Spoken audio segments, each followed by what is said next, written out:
Hi, everybody. This is Ken Wilson. Once upon a time, I broadcast blues hockey. I always listen to Let's Go Blues Radio. It's everything you'll want as a blues fan. Oh, baby.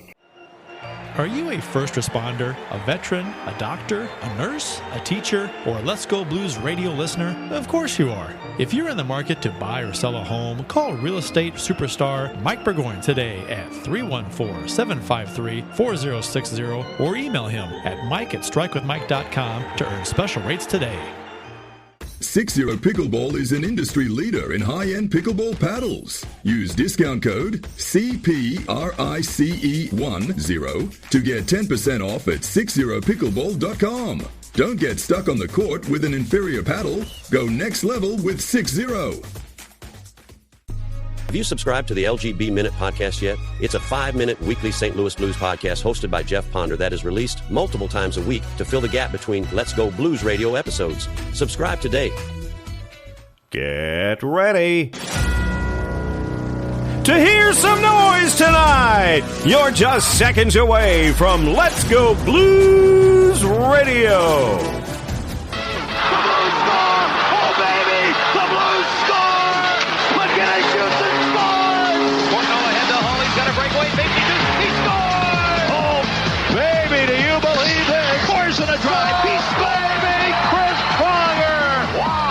Great goaltending. John Murphy. The twister. Jacob hits the hit. Sellout crowd. Oh, baby. Let's show this prehistoric bitch how we do things downtown. Welcome to episode 18 of season 14. This is episode number 499, all time of the often imitated, never duplicated. This guy wants to tell me we're living in a community. Don't make me laugh. I'm living in America. And in America, you're on your own. America's not a country. It's just a business. Now fucking pay me.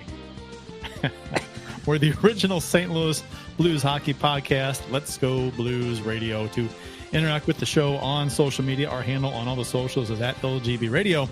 I'm Craig Price. My co-hosts for the big show tonight are Jeff Ponder and Bill Day. The agenda for tonight's big show includes discussion about the Blues kind of suck right now. Perunovich and Saad are essentially no longer St. Louis Blues. Well, Perunovich is not. Saad essentially gone. The Blues split 2 game. I'm sorry, that's from last week. And we'll talk about some roster moves and the Blues struggles lately. So all that and more on this latest live episode of Let's Go Blues Radio. Gentlemen, how are you this evening? Wonderful. How about you? I'm good. I'm good. I'm good considering the Blues. I'm good considering the state of the Blues.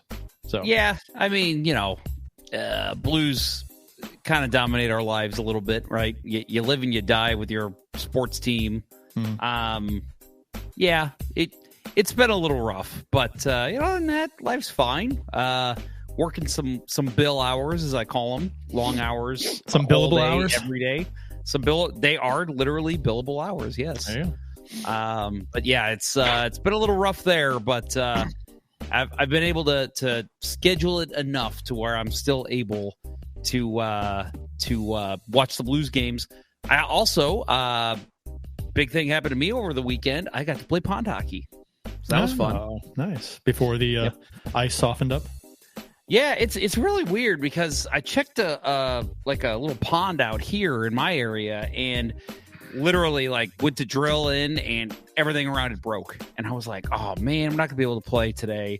But then my buddies in St. Charles were like, come out, trust me, the ice is fine.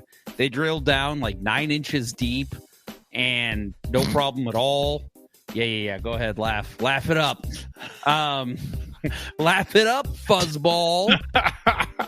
You went up there and they drilled 9 inches deep. Mm-hmm. But yeah, so it was awesome. We went out there in the subdivision that my buddy lives in, and they got a huge pond in the middle, and it was awesome. We were out there for a couple hours, and I got nice and sore, but it was well worth it. Yeah, like the 9 inches deep ice, man. It made me real sore. Drilling 9 inches will definitely make you sore. Oh man! On both ends of that equation. Yeah. Yeah. So, Bill, you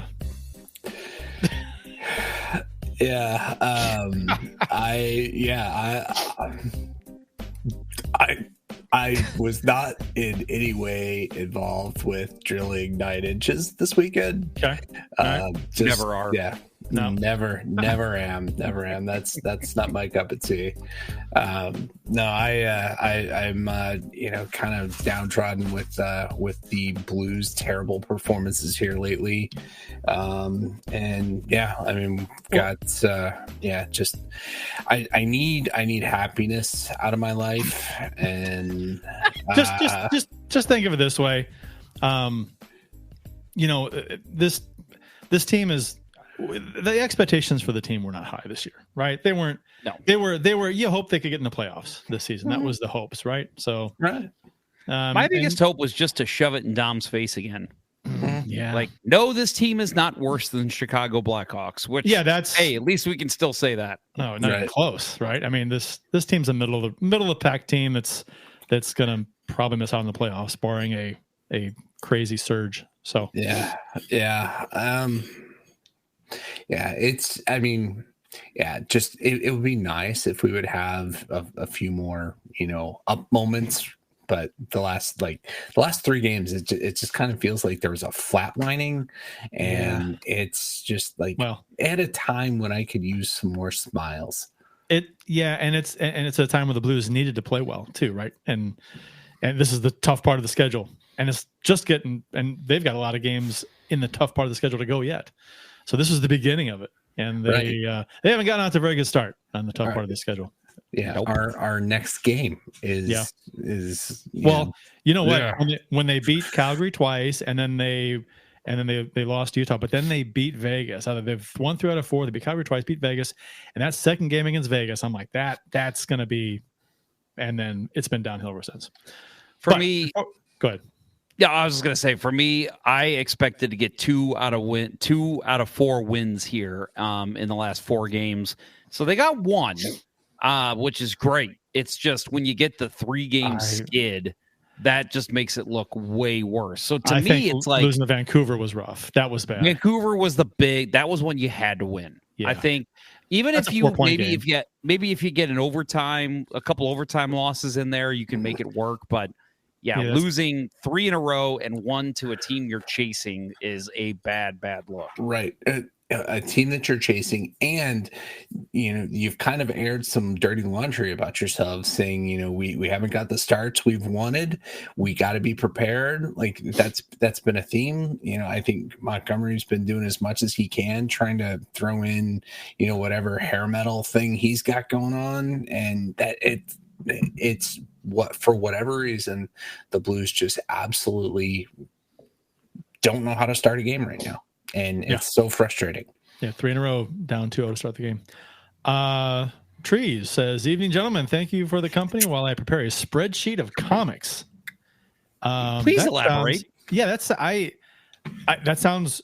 I like the way that sounds. I'm not sure exactly what you mean, but I think I like it. So, okay, let's take guesses real quick. My guess is he's got a bunch of comic books, and he's wanting to sell them. So he's making a spreadsheet of all the comics he has so he can list them online.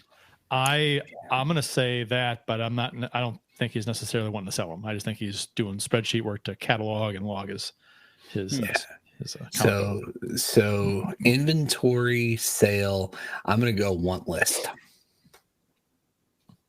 All right. Announcements. The LGB Minute Podcast, chugging along, Jeff. You released one, yesterday, right? Yeah, every day this week so far. Again, don't release them day the podcast of this episode of this show comes out, so there will not be one tomorrow. Hopefully one Friday, we'll see. It's been, it's kind of fun because sometimes it's like, with this break, what the hell do you talk about, So obviously the Saad news, which we'll get to, the Perunovich news, but I've been able to look a little deeper into the NHL standings and, upcoming games for some of the Blues opponents. And in the past, I've done a check-in on the Springfield Thunderbirds and other prospects and other areas. So it's kind of fun. Like for me, like it's adding more knowledge to me, which is great. But it's also like, a little educational for anybody who wants to just kind of get checkups on players and other league news and stuff, especially during breaks. So yeah, check it out. Let's Go Blues Minute. And we're on every single podcasting app. Trees does say his cousin suddenly passed away, and he's making a spreadsheet of all of his eBay listings to eventually sell. So I'm sorry to hear that. Suddenly passed. Yeah. I was closest.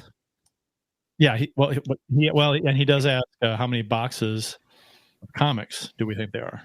Oh my Lord! Oh, how many 64 comics? 64. Yeah. So I mean, now comic book guys would know how many comics are in a box, because that's. I'm going to say 27. 27. I'm going to say.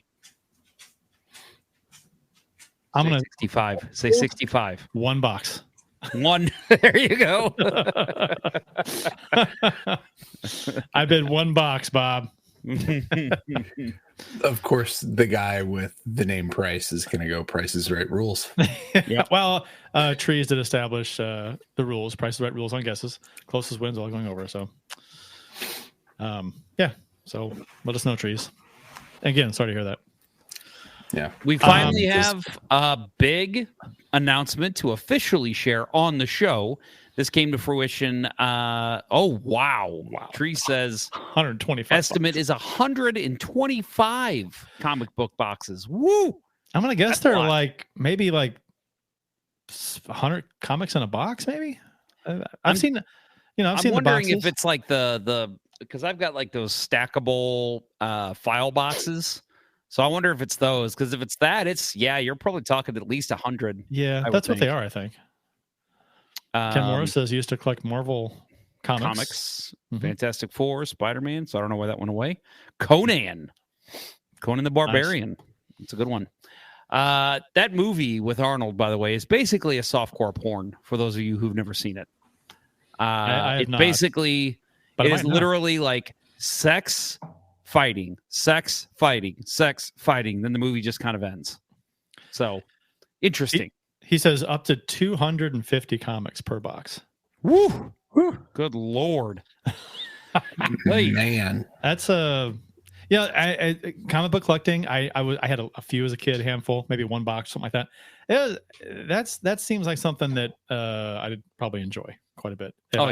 I never heavily got into it as a kid, but so I've got the full what's it called?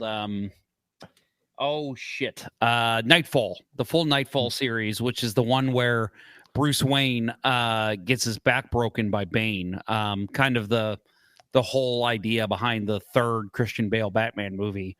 It's about him like handing the mantle over to this one guy, and basically this dude like gets drunk with power and starts killing people. And so then like Batman has to come back like 6 months later and then destroy this guy. So it's actually a really cool comic book series that I'm working through right now. So good stuff. Trees, what would you say, if you know comic books as well as your cousin, is the most valuable comic he has? I'd be curious. Let us know. What? I'm told this is very valuable. I have that one. Death of Superman. Yeah, I have that one. Really? Apparently the issue is there's some reprints out there, and I don't know how to tell if this is a reprint or not. Well, I went out and got that. If you were holding it, it is a reprint. I got it when I was a kid, like when it first came out. Yeah, I got that when it first came out too, because I thought, this would be a cool one to have.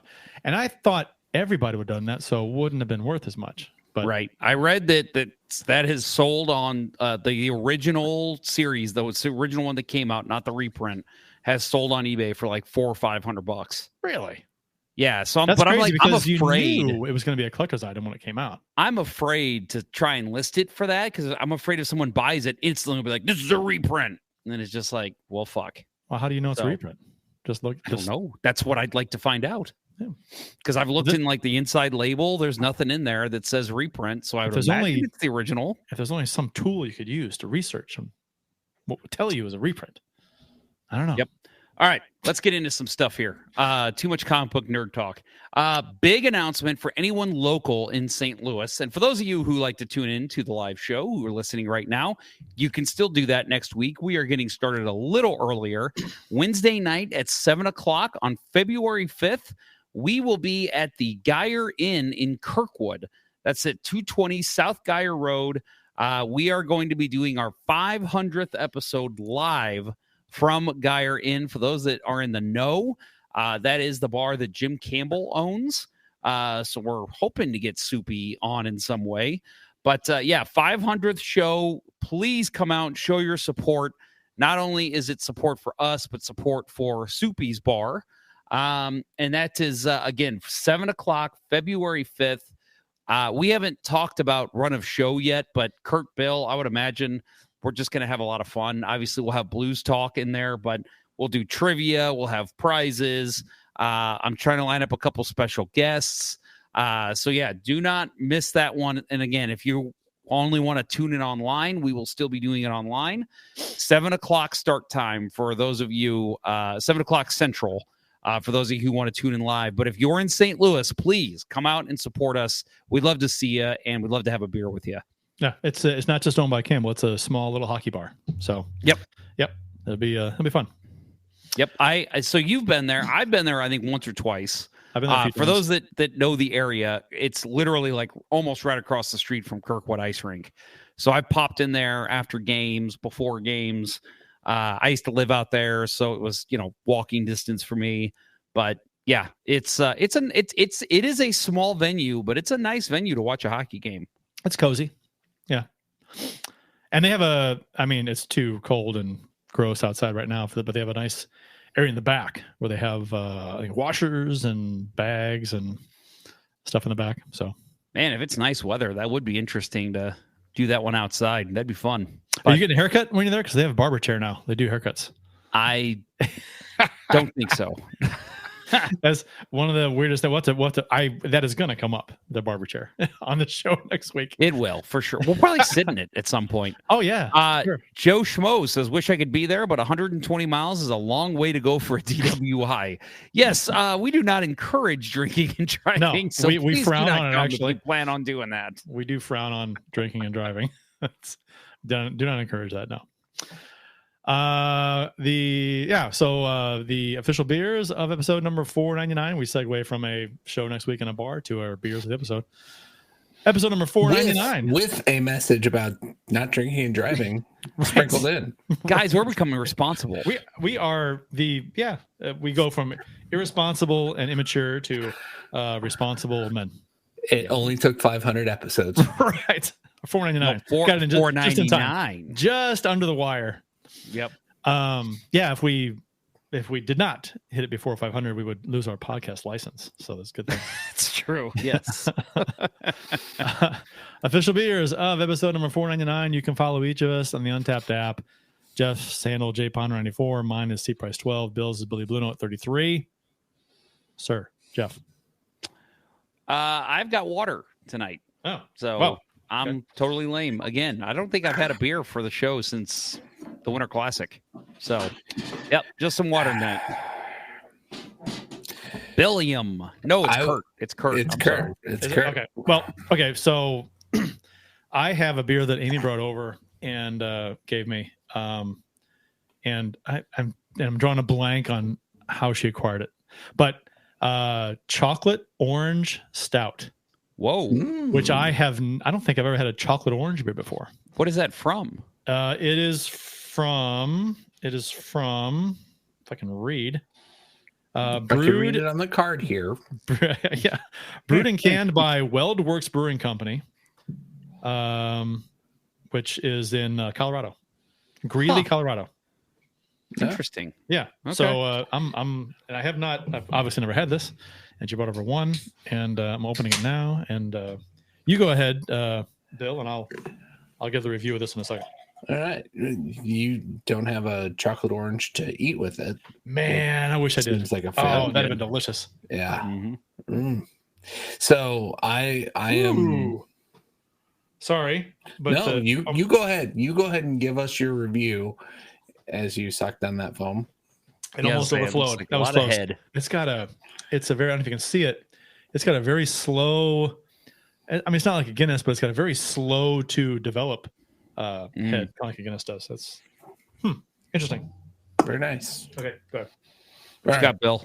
So I'm keeping with the, darkness theme, and I have Surly the Darkness Imperial Stout. Really awesome can. Great graphic. That's cool. This is the 2024 Surly regular Imperial Stout variant. I have a couple others. There's one, they had two main variants that they were selling. One was cola, which I'm really looking forward to, and the other one I avoided entirely, and that was limoncello. I just can't do that. Limoncello with Imperial Stout just doesn't seem to go. So there's a lot of B's in this message from Amy. Yes. Bought at the Brothers Beer and Bourbon House in Sunset Hills. Are you sure it's not Brentwood? I was going to say. All right. Yeah. That's I would have not. I had no chance in remembering that when you told me. So. Bill, your can I would go as far to say it's very metal. Ooh, I feel like that's something Mike McKenna would love. Yeah. That's they do a very good job doing that kind of heavy metal theme. Yeah. I love this beer. This is good. You can. I always appreciate, even if I don't like the flavors. I always appreciate when a beer actually tastes like what the label says it is, and this tastes like chocolate and oranges. You can taste them both, and there's no hoppy aftertaste. Well, it's a stout, you wouldn't have that really, but I guess. But it's not like there's no strong aftertaste or anything. It's just it's a smooth stout that tastes like chocolate and oranges. And the label, it's funny because the name is Chocolate Orange Stout, and on the side it says with oranges and chocolate. You think so? Well, they're consistent. Yeah, I guess. But that's good. Thank you, Amy. It's delicious. Well, I guess we should get into the show, huh? As I tried to sneak in an extra drink there before, and you guys went quiet. Well, we were moving on. I can't drink my beer. So Jimmy Roberts, Curtis Joseph, and Wayne Babych are inducted into the St. Louis Blues Hall of Fame. The ceremony is at the MAC in downtown St. Louis on Friday. The MAC. The MAC, the MAC, yeah. Does anybody call it the MAC? Yeah. The Missouri Athletic Club. I don't think I've ever heard that before. I've always called it the MAC. Well, no, don't you sound silly. I do. Clearly, it's me. The puck drop ceremony was at the Blues Stars game. And they had Joseph on for bits and pieces during the broadcast. That was pretty cool. Love Joseph. Joseph's my favorite goaltender. I don't care that Binnington won a cup. I mean, I like Binnington. Enjoy Binnington. Appreciate him. I appreciate you. But Curtis Joseph, that was my guy growing up. So did you see any of the ceremony at the MAC? No. Yes. So I did. Binnington's. I love. So you saw Binnington's? Yeah. So at one point, I don't know. I'll admit I don't watch those. I get bored with them, but I'll watch like the highlights that they'll post after. And so I watched. So I guess Binnington was sitting at one of the tables, and they had John Kelly, I guess, going around talking to people. And when he goes up to Jordan Binnington when they were talking about Joseph, and he's like, what do you think about Curtis Joseph? I didn't know. I guess I don't know if they're from the same town, but I know Binnington played as a kid in the same town Joseph was born in. So he told, well, it's funny because at first he's like, John Kelly's like holding the microphone way above his head because he's tiny and Binnington's huge. And so then as like Binnington's getting ready to go into it, he just goes, I'll just take the microphone. And he just takes it from John Kelly. That was pretty And he tells this pretty long story about like how he grew up and, basically like every goalie coach he had at the schools he went to talked about watch tape of Curtis Joseph. Like this dude is just the best like positional goaltender. They talked about like how he's like the nicest person in the world. And like, these coaches even told them, like, if you make it to the show, be like Joseph, basically. Like, always have time for the fans. Didn't he go to Joseph's hockey camp too? I think so, yeah. I think the story there was that Joseph, he wound up at a camp that Joseph attended as a refresher, trying to get back to the basics of his game. And so I think he was 13. That's what it was. 13. And Bennington and Joseph were participants in the same goalie camp, which is crazy. That is crazy. I would strongly recommend looking up that clip. I think the Blues have it on their YouTube channel of this thing, because he tells it, and you can see Joseph just, he's just eating it all in. I mean, it's like one of the best goaltenders in the NHL currently is sitting there telling you how amazing of a guy and a goalie you are. And for Bennington, Bennington's kind of comes off as this closed off individual who won't share like sentimental stuff with the media. So like hear him tell that story was really heartfelt. And then to see like Joseph up on stage, like kind of talk about it, reciprocate it. It was a really cool moment. Wayne Babych was originally drafted by the Blues, 3rd overall in 1978, making him the organization's highest draft pick ever to that point. He spent the first 6 seasons in St. Louis, appearing in 396 regular season games and logging 345 points overall during his tenure. Joseph originally came to St. Louis as a free agent in June of 89, a native of Keswick, Ontario. He spent his first 6 seasons with the Blues, dressing in 280 games and posting a 137, 96, and 34 record. How about the fact that, and I don't feel like it's mentioned all the time, like Martin St. Louis, who, obviously great career in his own, Hall of Famer, undrafted. Curtis Joseph. Yeah. I mean, that's incredible that a goalie, because that was when they had 9 rounds too. It's like, how the hell did he slip through the cracks like that? Yeah, he talked about how appreciative he was that Ron Caron took a chance on him, right? So, played at Wisconsin, and yeah. So he led the NHL in save percentage in 1993 with 911. That's a different era, right? Led the league in total saves in 3 consecutive seasons, and that was always a thing too during that area with Joseph and the Blues, was that he faced so many shots. And that, how many times did you hear this in the broadcast? He plays better when he sees more shots, right? Yep. They always said that.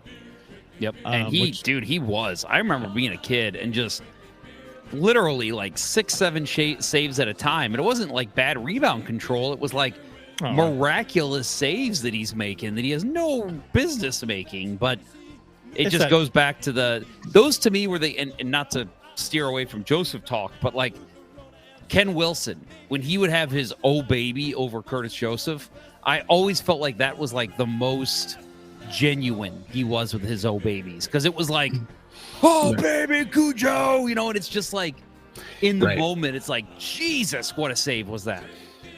Yeah, it's miraculous saves, especially rebound saves. You, as an announcer, you got to be a lot more spontaneous than like you see Brett Hull's on the ice, and he's already got it loaded in the the back of his mind. He's going to use it. But yeah, that's definitely like I agree with that 100%. The best "Oh babies" were for Curtis Joseph saves. Yep. 93-94, he earned one of his 2 career appearances in the All-Star game, and finished the year with a 36, 23-11 record, a season that still stands as the 2nd winningest campaign for a goaltender in franchise history.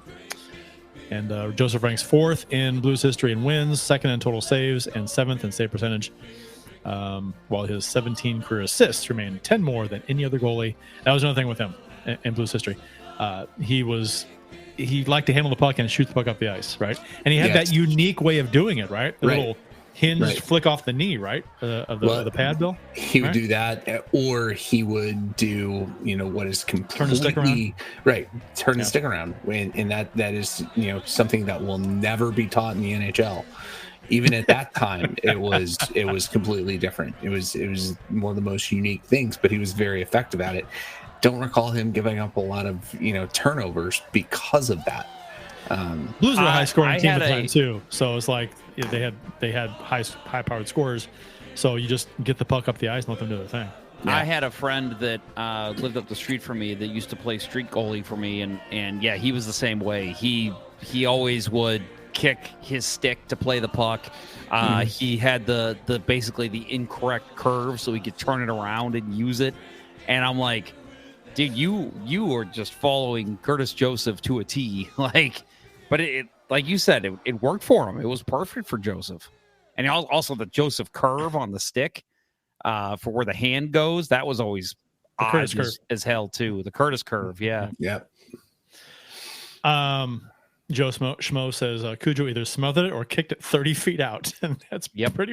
It's pretty accurate. Yeah. He was so much fun to watch. Yeah, occasionally he'd mix in a flare out windmill save, but yeah, that's a pretty good description. Such an acrobatic goalie. One of the most acrobatic goalies to that point in NHL's history, right? I mean, he's.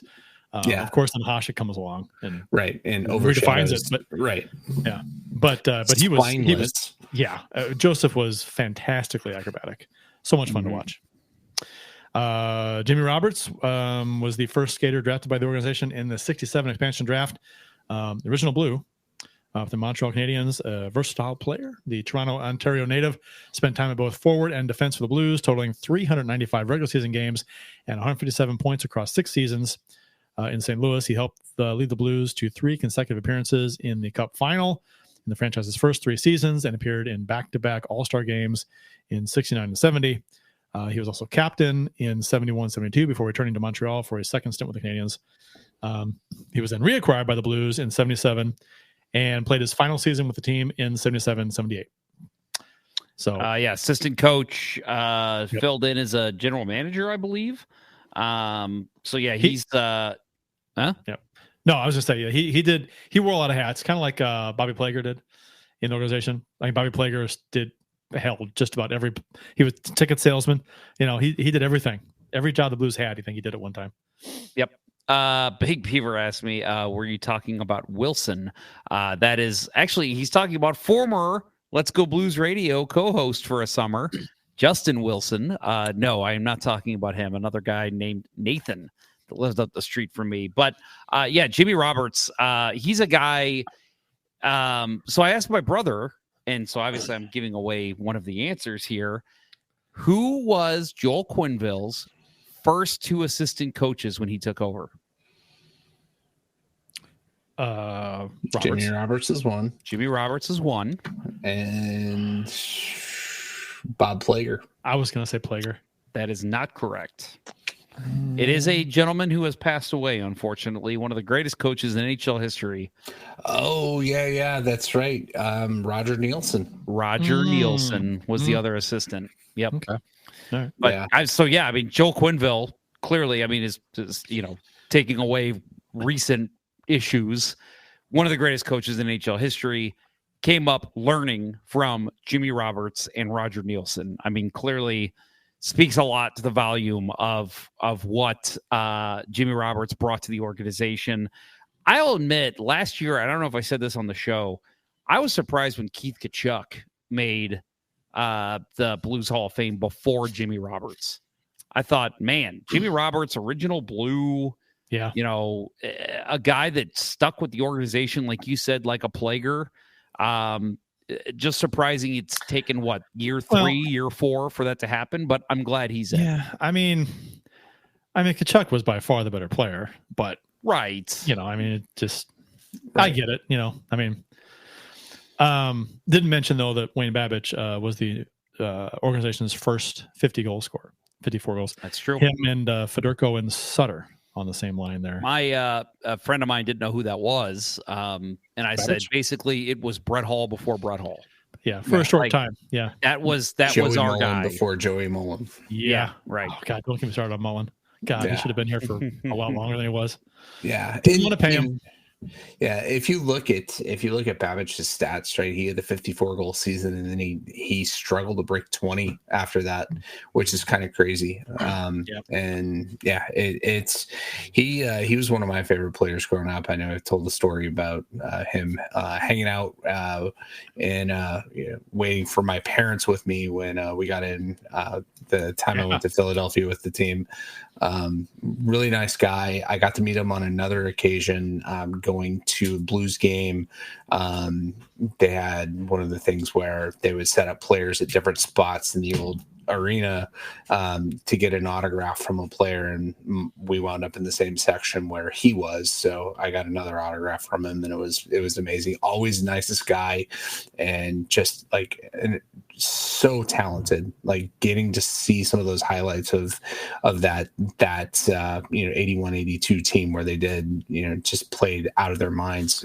Watching him, he was immensely talented. Right, you don't get drafted third overall if you don't have that, and just kind of crazy that his stats kind of flatlined after that. Ken Morris says Roger Nielsen was the first coach to use VHS recordings of games to teach players.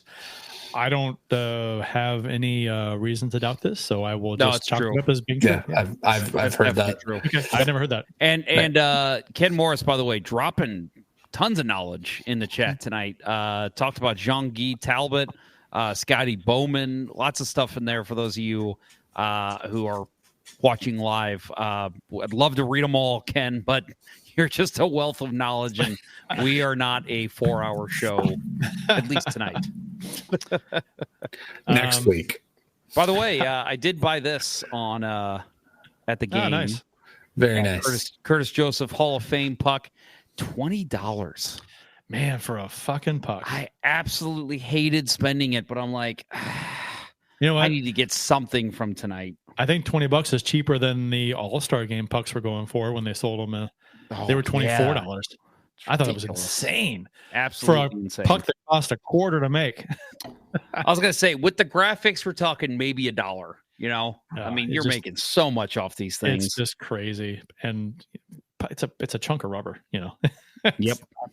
Vulcanized, right? But it's not. Mm-hmm. You're paid that premium for vulcanization. That's what you're doing. Yeah, right. Are the ones that they give away in the shop though? Are those like high quality game pucks? Or are they just? I'm pretty sure they're the same because I think they produce them, they vulcanize the rubber, then they put the graphics on. Okay, all right. So we're due for break. We'll take that, and then on the other side of that break, we're going to talk about the last 3 games the Blues have played, and then we'll get into some roster moves that the Blues have made. You were listening to Kurt, Bill, and Jeff on Let's Go Blues Radio. After these messages, we'll be right back. As a hockey player, Mike Burgoyne knows a thing or two about making the perfect play. And when it comes to real estate, he's always ready to score the winning goal for his clients. If you're a first responder, a veteran, a doctor, a nurse, a teacher, or a Let's Go Blues Radio listener looking to score the home of your dreams, you'll receive special rates with Mike. Go ahead, shoot some questions his way, and he'll have the answer quicker than Curtis Joseph on a breakaway. Curtis Joseph got the pedal down. Any barriers? Mike will mow them down like Chris Pronger in front of the net. He'll score you your dream home or sell your existing home faster than a Brett Hall one-timer. Flip past the Hall. He shoots. He scores. See Burgoyne's real estate prowess in action today by emailing him at mike@strikewithmike.com or by calling 314-753-4060. That email again is mike@strikewithmike.com, and that phone number is 314-753-4060. Getting Mike Burgoyne on your team will be the boost your power play needs. Attention pickleball players. 6-0 Pickleball is an industry leader in high-end pickleball paddles. From the Paddle of the Year Double Black Diamond to the Kevlar-faced Ruby paddles, 6-0 has the perfect paddle to take your game to the next level.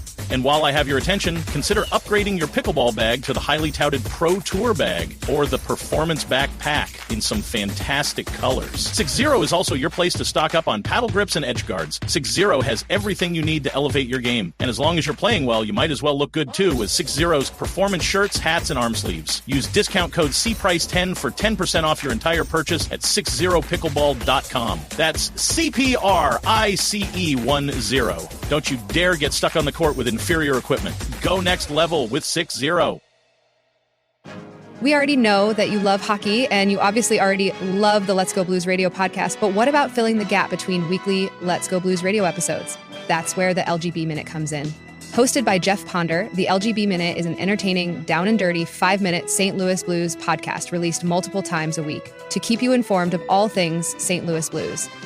So make sure to subscribe to the LGB Minute anywhere you listen to podcasts. Like right now. Do it now. Just click subscribe. It's easy. For the love of God, please. And now, back to Let's Go Blues Radio, the longest running St. Louis Blues podcast with Price, Ponder, and Day. Of course, we had to get some video of Kurt playing pickleball. You're gonna have to put on the pads. You've got some goaltending reflexes, my friend. Yeah, you do. Those were fun. Some of the clips are from our ladder league during the summer, so it's a good time. Bunch of bangers playing in that league too. All right. The Blues lose 3 in a row after defeating Vegas on Monday last week. The Blues lost to the Golden Knights, Stars, and the Canucks on Thursday. The loss was to Vegas 4-2. Hofer was in net for this game. I think we talked about this, and we wanted to see Bennington back in net, but that did not happen because the Blues are doing the 2 games for Bennington and 1 for Hofer, regardless of who they're playing, which I think we all disagree with. It didn't work out in this game. I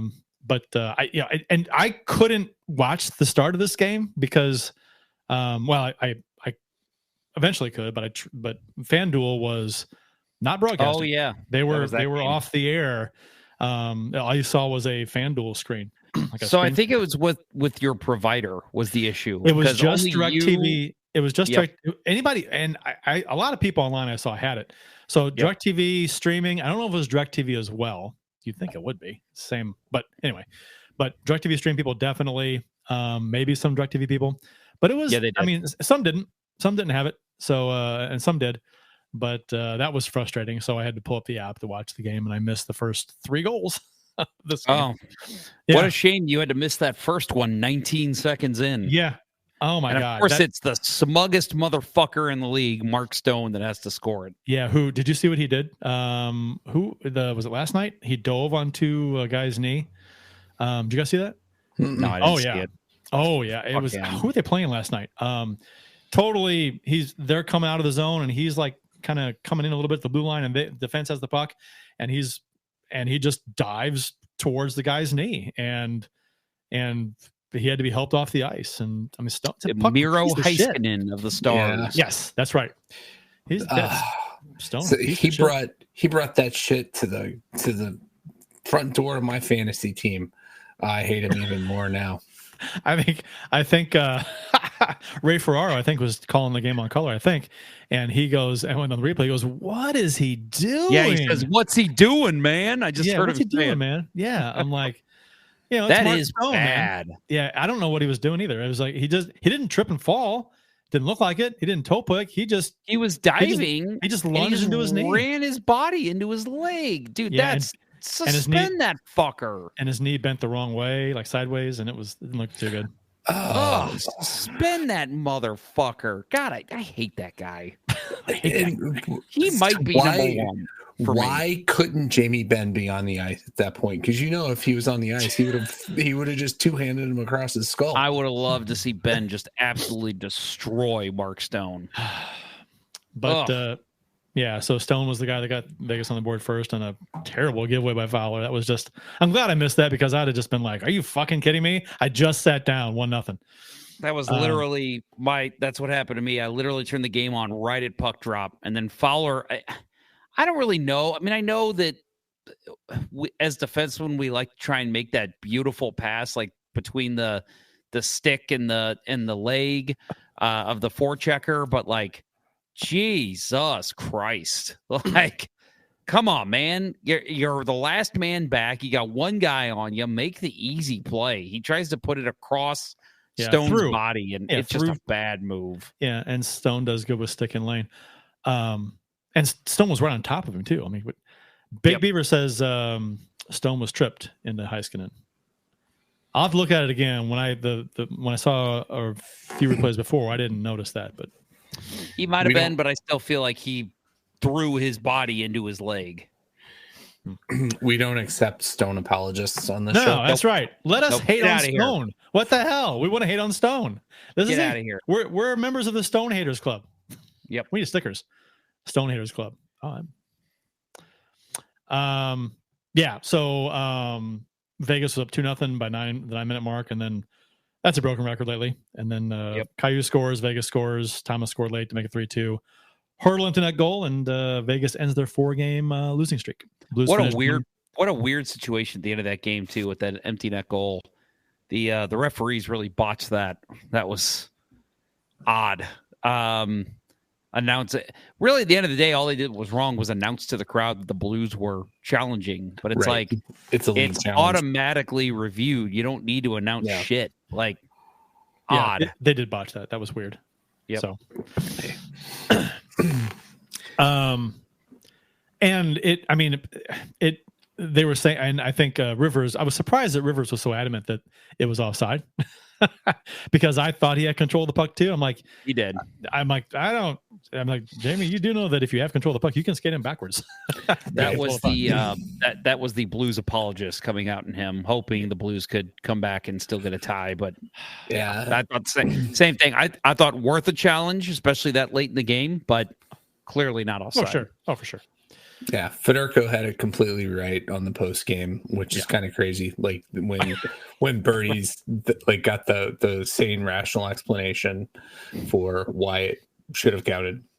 I've been enjoying him a lot this season. I think I've always loved Bernie, and we all will. But this season, I've enjoyed a lot of his takes. He's been a little more fiery, which I like. Yeah.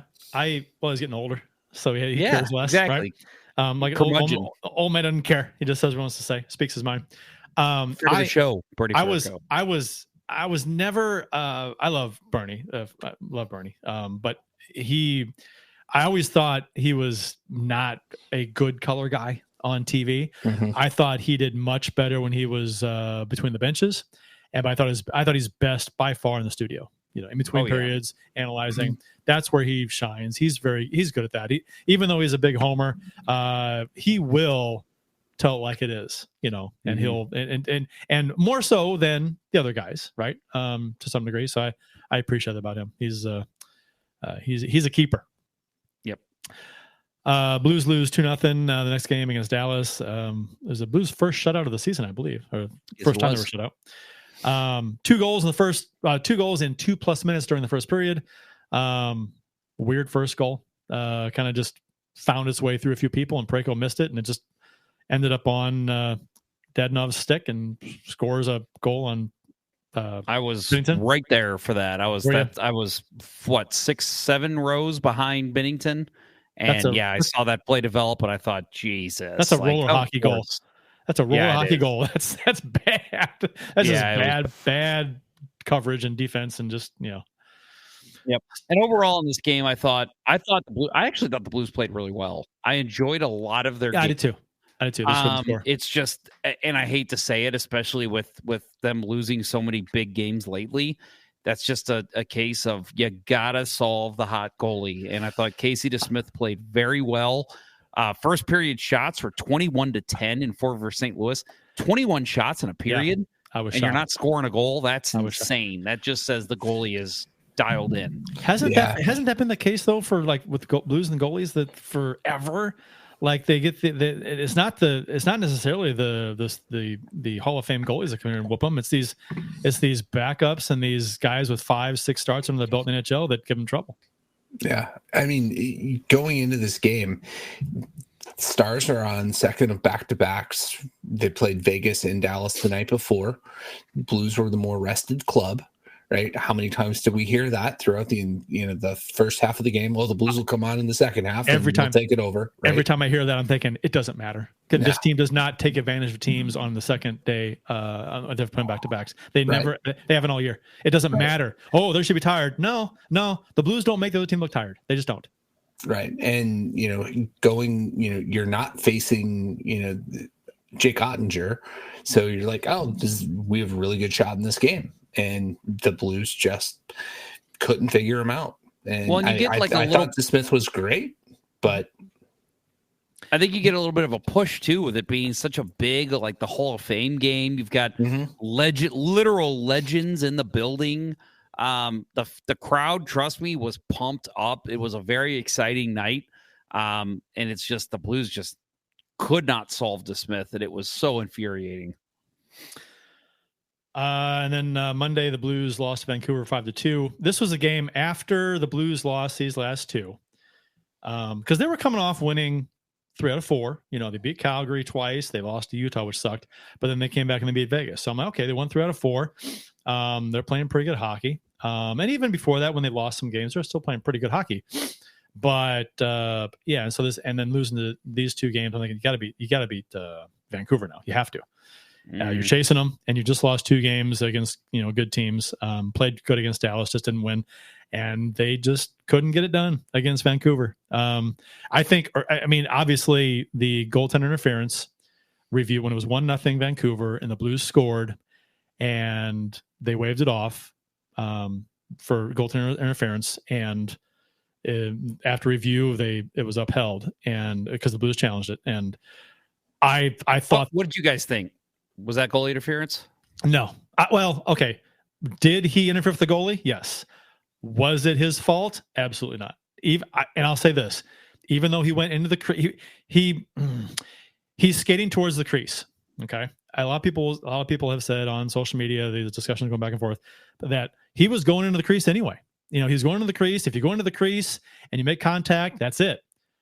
That's not always the case, but he was hit before he entered the crease. Would he have went in anyway? Probably.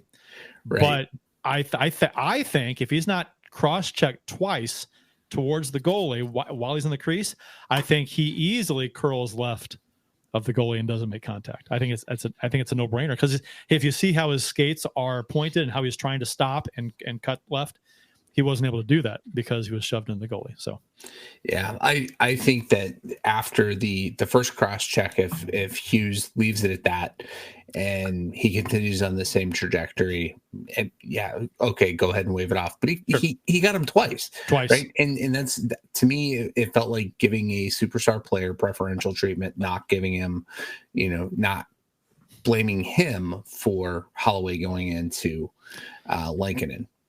Yeah. I agree. Yeah, and I'll agree. I think the reason it was called no goal at the end of the day after the review was because they called no goal on the ice. I feel like if they would have said it was a goal and then Vancouver challenged, I think they would have upheld the goal. I think to them, I think it was a 50-50, and for them it was, okay, let's just stick with what we originally called. Did you see the explanation from the NHL, what they gave? I think it was Korak or Rutherford shared on social media. They said the explanation the NHL gave said Holloway went into the crease and made contact with the goaltender. Mm-hmm. They didn't say anything about the cross checks or nothing. And I thought, what the fuck? I mean, that's the whole point behind challenging, was the cross checks. I mean, and if you look at the replay, he is cross checked when he's like a good foot outside the crease the first time. Yep. And then once he's in the crease, he's cross checked the second time right into the goalie. So I don't understand while he's trying to turn. So I've never understood that. I've never understood. It doesn't seem like the NHL puts enough weight on defensemen pushing forwards into goalies, because you see this goal, the goal's waved off often when this happens. It's like they don't care about what the defense does. I just don't. As a defenseman myself, I've never understood pushing a guy into the fucking goalie. Like, to me, and Bill, tell me I'm insane, if I see a guy going to the crease and going towards the net like that, I'm not helping him into the crease. At most, I'm going to let him go there if I can't stop him. And then afterward, I'm going to fucking tell him, hey, don't ever do that shit again. But I'm not going to go in while he's on top of the goalie and shove him into my goalie. I've never understood that. Well, they know that if they push him into the goalie and a goal is scored and goes in, it's not going to count. But still, you're putting a chance on hurting your goaltender.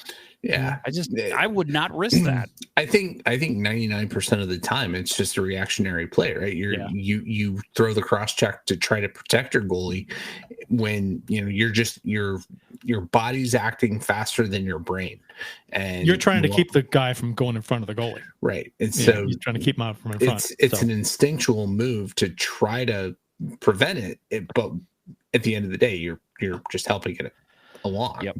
Right. Yep. I'll say again with this one, last thing I'll say about it is I didn't so much have a problem with them calling the goal back.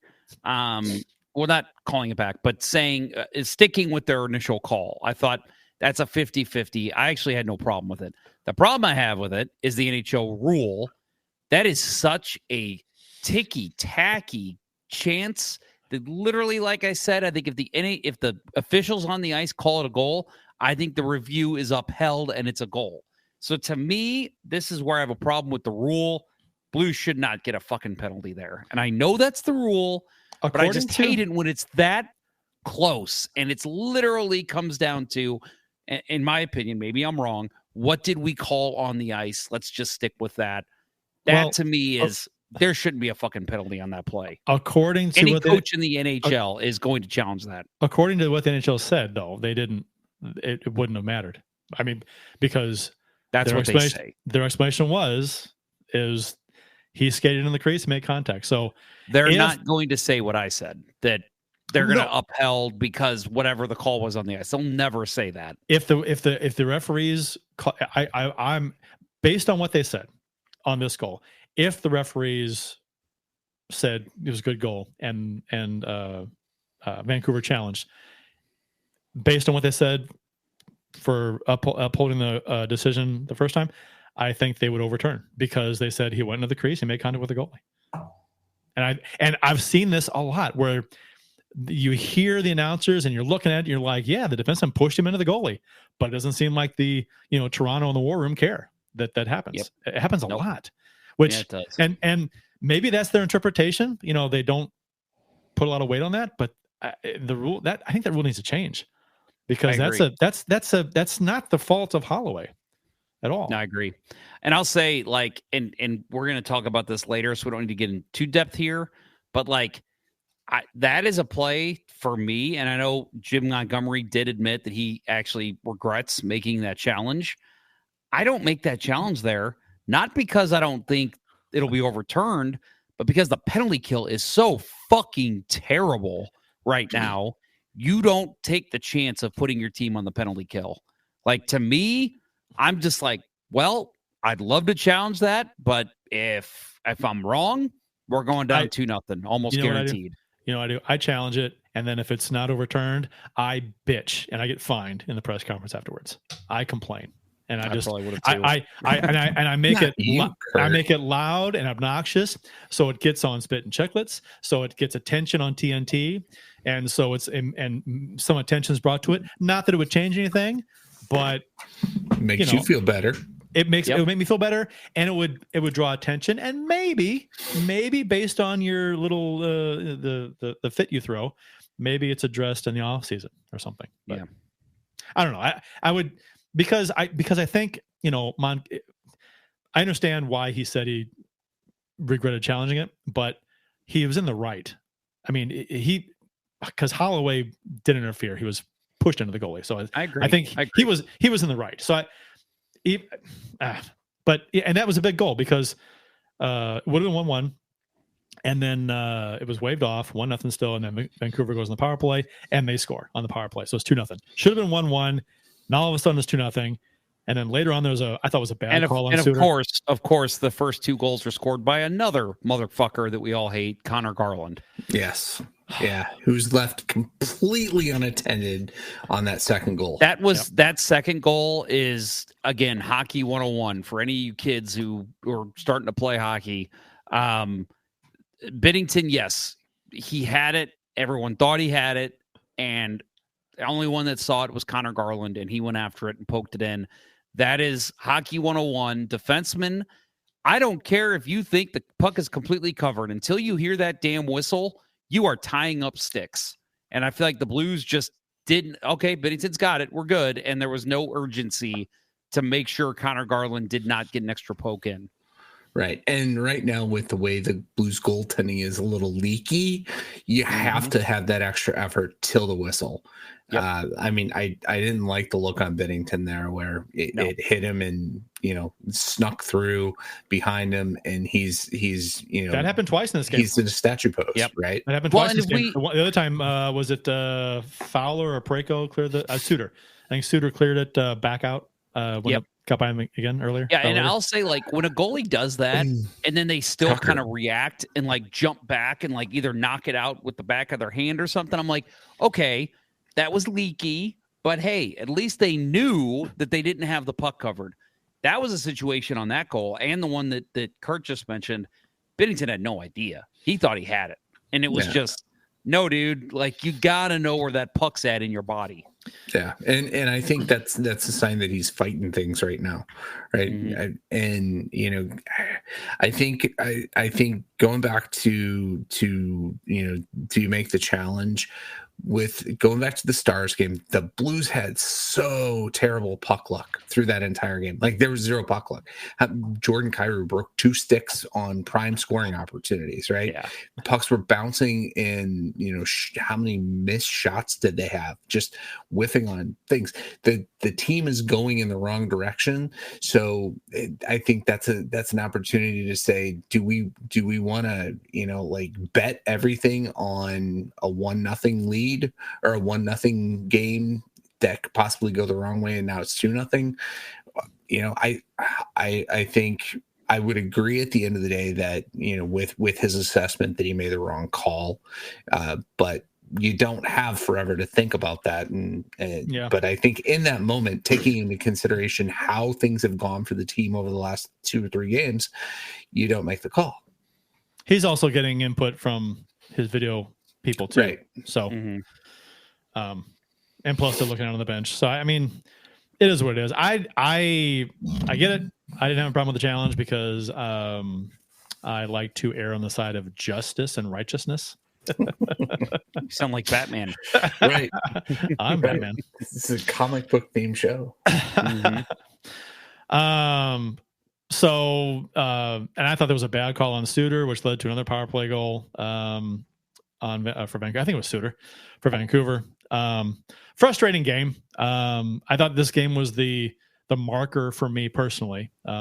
This was a must-win game based on how the games before had gone and the games ahead. You can't lose this game, and they did.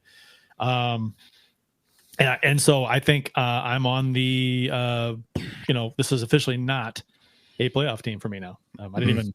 I was so frustrated. I didn't even look at the standings. Yeah, no, it definitely has that feel. I would say though on that power play goal, JT Miller's power play goal, it's a fucking breakaway on a power play because Tyler Tucker had a terrible change. Yeah, what are you doing changing there? Yep. God, that was awful. Well, and both forwards go too, which I mean I get. Like the puck got a little deep, so forwards can go. Defenseman's got to stay. You can't leave one defenseman back all alone. And yeah, obviously JT Miller, quick guy, gets the pass all alone.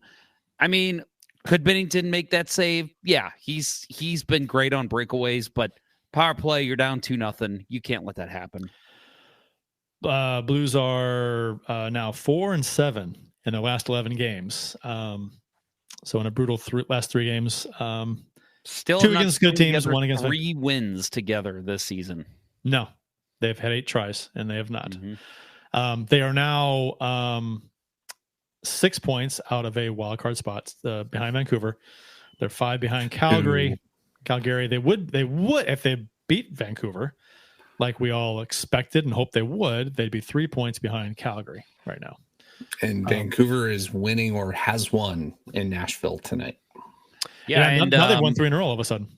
Yeah, Vancouver's winning, and Calgary has been sliding a little bit too. So I'll say I'm not as fully on the Blues are out of the playoff race feel that you guys are in right now. I do think after the 4 Nations face-off, this team could be well rested. They've only got 2 guys going. They could come out and make a push, and I still think they control their own destiny as long as they win the games they have to win. Now, obviously, Vancouver, they had to win that game, but that was one opportunity out of 8 or 9 coming up. So I do think there is still a glimmer of hope. I just don't think it's worth getting our hopes up because even if they make the playoffs, which would be great, I don't see them doing much, but it would be nice to see. After this little retool. I don't even care. Then a common theme amongst a lot of people is why are you rooting for them to make the playoffs? They're not going to do anything anyway. And I'm like, that is such a defeatist, negative attitude. I hate that attitude. I mean, do you even understand? Do you not know what playoff hockey means to people and how different it is than the regular season, and how, if you do pull off an upset, how glorious and memorable that would be? It may be fantastic. So, I mean, it's just, it always, and we've talked about this, always root to get in. And then whatever happens. Right. This isn't a lottery bad team, right? No. And you wouldn't want this team to be eliminated early, given, the retool, the moves that we made, the excitement that we've had. You want them to be competitive, but yeah, I mean, to root against them making the playoffs, I agree with you. It doesn't make any sense. You want them to get in. Like, I remember you and I went to a Blues Wild playoff game, and it was like, just because it was the first playoff game, like, oh my God, I'm so excited. And it was like, didn't think the Blues were going to win, and they had a pretty bad game because Jake Allen. But yeah, I remember that was bad. Allen had a bad game. We're fucking bitching at Allen in the crowd. That was good times. Great. But the excitement of being there. Yeah, great comments here. First of all, Preston Stanley, who I think is admitting even here that he is a new live listener. He says, "Hey guys, I listen every week on podcast, but wanted to jump on the live today just to say the Let's Go Blues Minute podcast is amazing and so helpful. Thanks for doing it." Thank you, Preston. You're welcome. Yeah. Thanks, Bill. Thanks for handling it. Yeah, no problem, Preston. No, somebody on social media said something similar to me, that it's like helping them kind of learn the Blues prospects better too. And that's the kind of feedback I want, and it's what's keeping me doing it. So thank you for listening, Preston. Keep tuning in, but especially tune into this show because we're all great. And then, yes, this was the next thing I wanted to comment on. Yeah. The Baked Beaver says, and I think I said this last week, I think to your comment on lack of 3-game streaks can go along with the speculation of goalie rotations. Yes. When your goalie's hot, you fucking play them. You don't just take them out for a game. And that's what the Blues have done all year. So stop doing it. Yeah. And so Hofer would be the guy. If the rotation is a true thing, Hofer would be the guy to play Friday night, and it kind of makes sense, right? As much as you want Binnington playing against Colorado, and the fact that he got pulled in this last game, you saw Jim Montgomery go over to him and say, "This wasn't on you." Right. But I think at some point you have got to get away from this and give a goalie an opportunity to get hot and stay hot. Yep. Well, speaking of hot goalies, Bill Day. I'm just kidding. No, speaking of hot goalies, we've got our save of the week this week, and it is the Blues against Vancouver. Out of the vault. We actually have a save from the Blues and Vancouver. Bill, it's not exactly what people are expecting. No, it's not. It's not. Any of the 3 goalies that we saw in the game Monday night. It's not Kevin Lankinen, who had some amazing saves in that game. It's not Jordan Binnington, who didn't. It's not Joel Hofer, who kind of had some good saves. But no, we are going back to the vault, going all the way back to what I believe is November 16th, 1993, Blues versus Vancouver. Here we go, folks. Oh, baby. Oh, baby. Curtis Joseph on Pavel Bure. Look Garth at Butcher watching. Yes, right. I was going to make that point when we were talking about Joseph earlier, right? Oh. Right. Joseph's defense consisted a lot of Garth Butcher and Murray Barron, so it's not surprising that he faced 45 shots a game. But look at this save: full splits, full on splits. It's just like in 1991, a lot of NHL goalies couldn't do that. And today, or 1993, today's era, every goalie can do this. Look at how he reads that. He's moving the pad before Burr even makes the shot. That's amazing. Right. And so I want to compare this. We don't have the clip, but the more famous Pavel Bure breakaway is the penalty shot against he scored on Vernon, but the save was Richter. Richter made the penalty shot save in the 94 finals. Right. And that one was a good save, but Vernon didn't get into the full splits like this. I mean, this is just an absolute thing of beauty. And I think this was one of those saves where we're like, okay, we finally have our goalie, right? How excited were we to see this guy playing? And just let me comment real quick as we get away from it. Right. Fuck Mike Keenan. But man, those pads, those heat and helites, man, those are things of beauty. I love the equipment in that era. Yeah. I love today's equipment too. Don't get me wrong. It's much better, much lighter, much, doesn't soak up and become a 20-pound, bag of cement. But God, I love that. And yeah, just absolutely had to bring that to you guys with Curtis Joseph going into the Hall of Fame. Very timely. Yeah. Yep. So, better days. Might have to include this segment over the summer too, a couple times, because I think that would be a lot of fun for people to still see old saves. Have you break those ones down? Because Joseph, Fior, back in their days, holy cow! Yeah. Some of the extensions those guys made were insane. Come up with a tournament like the bracket for greatest. We all know who's going to win. We all know what's going to win, right? Bennington. The greatest saves. Yeah, on Nordstrom. Yeah, I mean, Game 7. I mean, the moment doesn't get much bigger than that, right? I mean, yeah. Although Bennington on Jamie Benn, Game 7. That was. I want to say that was it was a bigger moment, I guess, because if it goes over the line, we lose and we're out of the playoffs. But that one wasn't as pretty. You know what I mean? No. That was I felt like we were lucky on that one because there was a lot of net to hit, and so. But yeah, lots of roster stuff to talk about here, boys. Yes. Let's get into it. The Blues acquired a conditional 5th-round pick from the Islanders for Scott Perunovich. So Perunovich's time in St. Louis is done for now, anyway.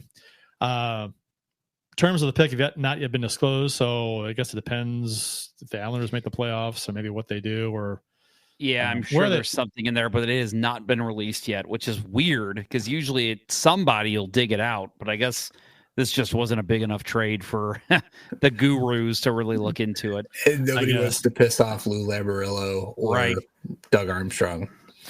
So he appeared in 24 games this season.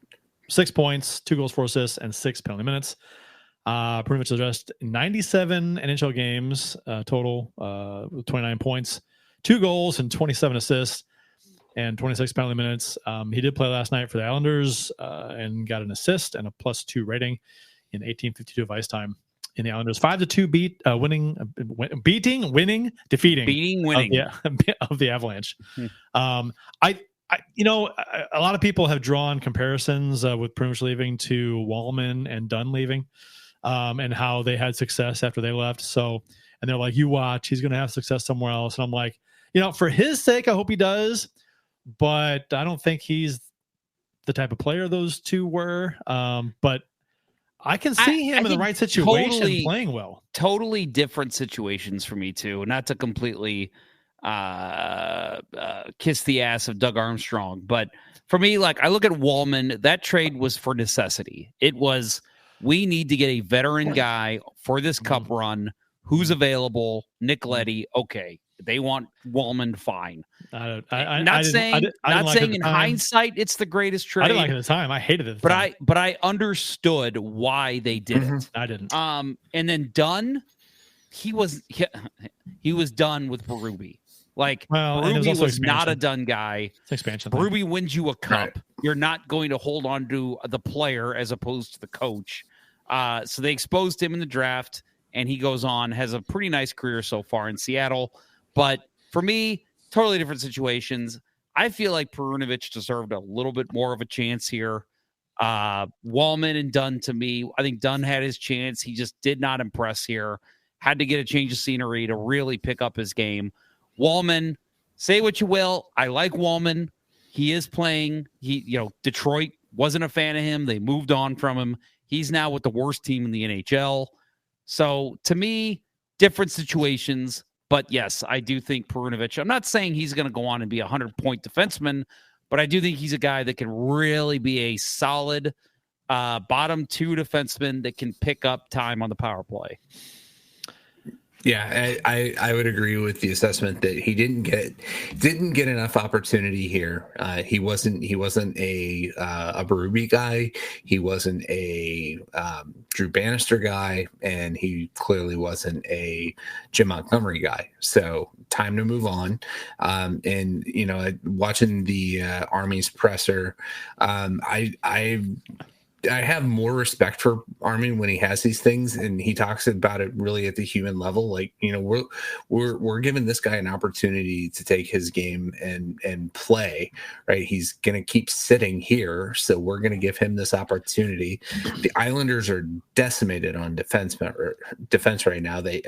Last week they had to go out and sign fucking Tony DeAngelo.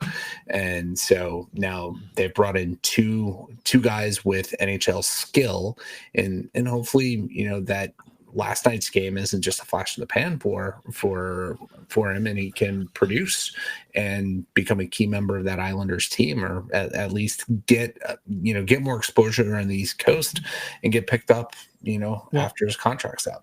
What did I say in training camp? That this was a prove it year for Perunovich because this was his last year of his contract. He had to play and prove himself. So because he's going to want a new contract after the season's over, he's an RFA. So, and he wasn't playing. So if he can't crack the lineup, the Blues, obviously he's fallen on the depth chart, as soon as Tucker became an everyday player now and they acquired Fowler, he's just not getting any ice time. So, and they weren't interested in him they weren't going to keep him down in Springfield. They couldn't do that. So it's like they had to move him to waivers. No. And they would have lost him for nothing. And they got something. A 5th round pick is almost next to nothing, but it's something. But Tyler Tucker was a 7th round pick and now he's an everyday defenseman. So you never know. Yeah. I know. Jordan Binnington was a 3rd round pick. Right, but typically, the 5th round pick is not right. Pavel Datsyuk was a 9th round pick or whatever, yeah, right? And Zetterberg was like 8th or something, right? So Curtis Joseph was undrafted, right? Yes, no. But, I think the biggest thing for me was like the writing was on the wall when they made the move and sent out P.O. Joseph, and then because when I first heard, okay, that's the move, okay, this is Perunovich's opportunity, right. But within 2 hours, Tyler Tucker's been recalled, right? He was playing well in Springfield, so rightfully so, right? Yeah, he has, I really still fucking hate that line change the other night, but he's shooting the puck and he is contributing offensively, which and he's not getting walked. Right. It's probably not going to be that way for a long time. So, I'm glad he's doing well right now, but that was definitely the sign that Perunovich's time here was at an end. Right. Yeah, I really thought with the P.O. Joseph trade, I thought maybe they'll call up like a Leo Loof again just to like let him watch from the press box and be a part of practice.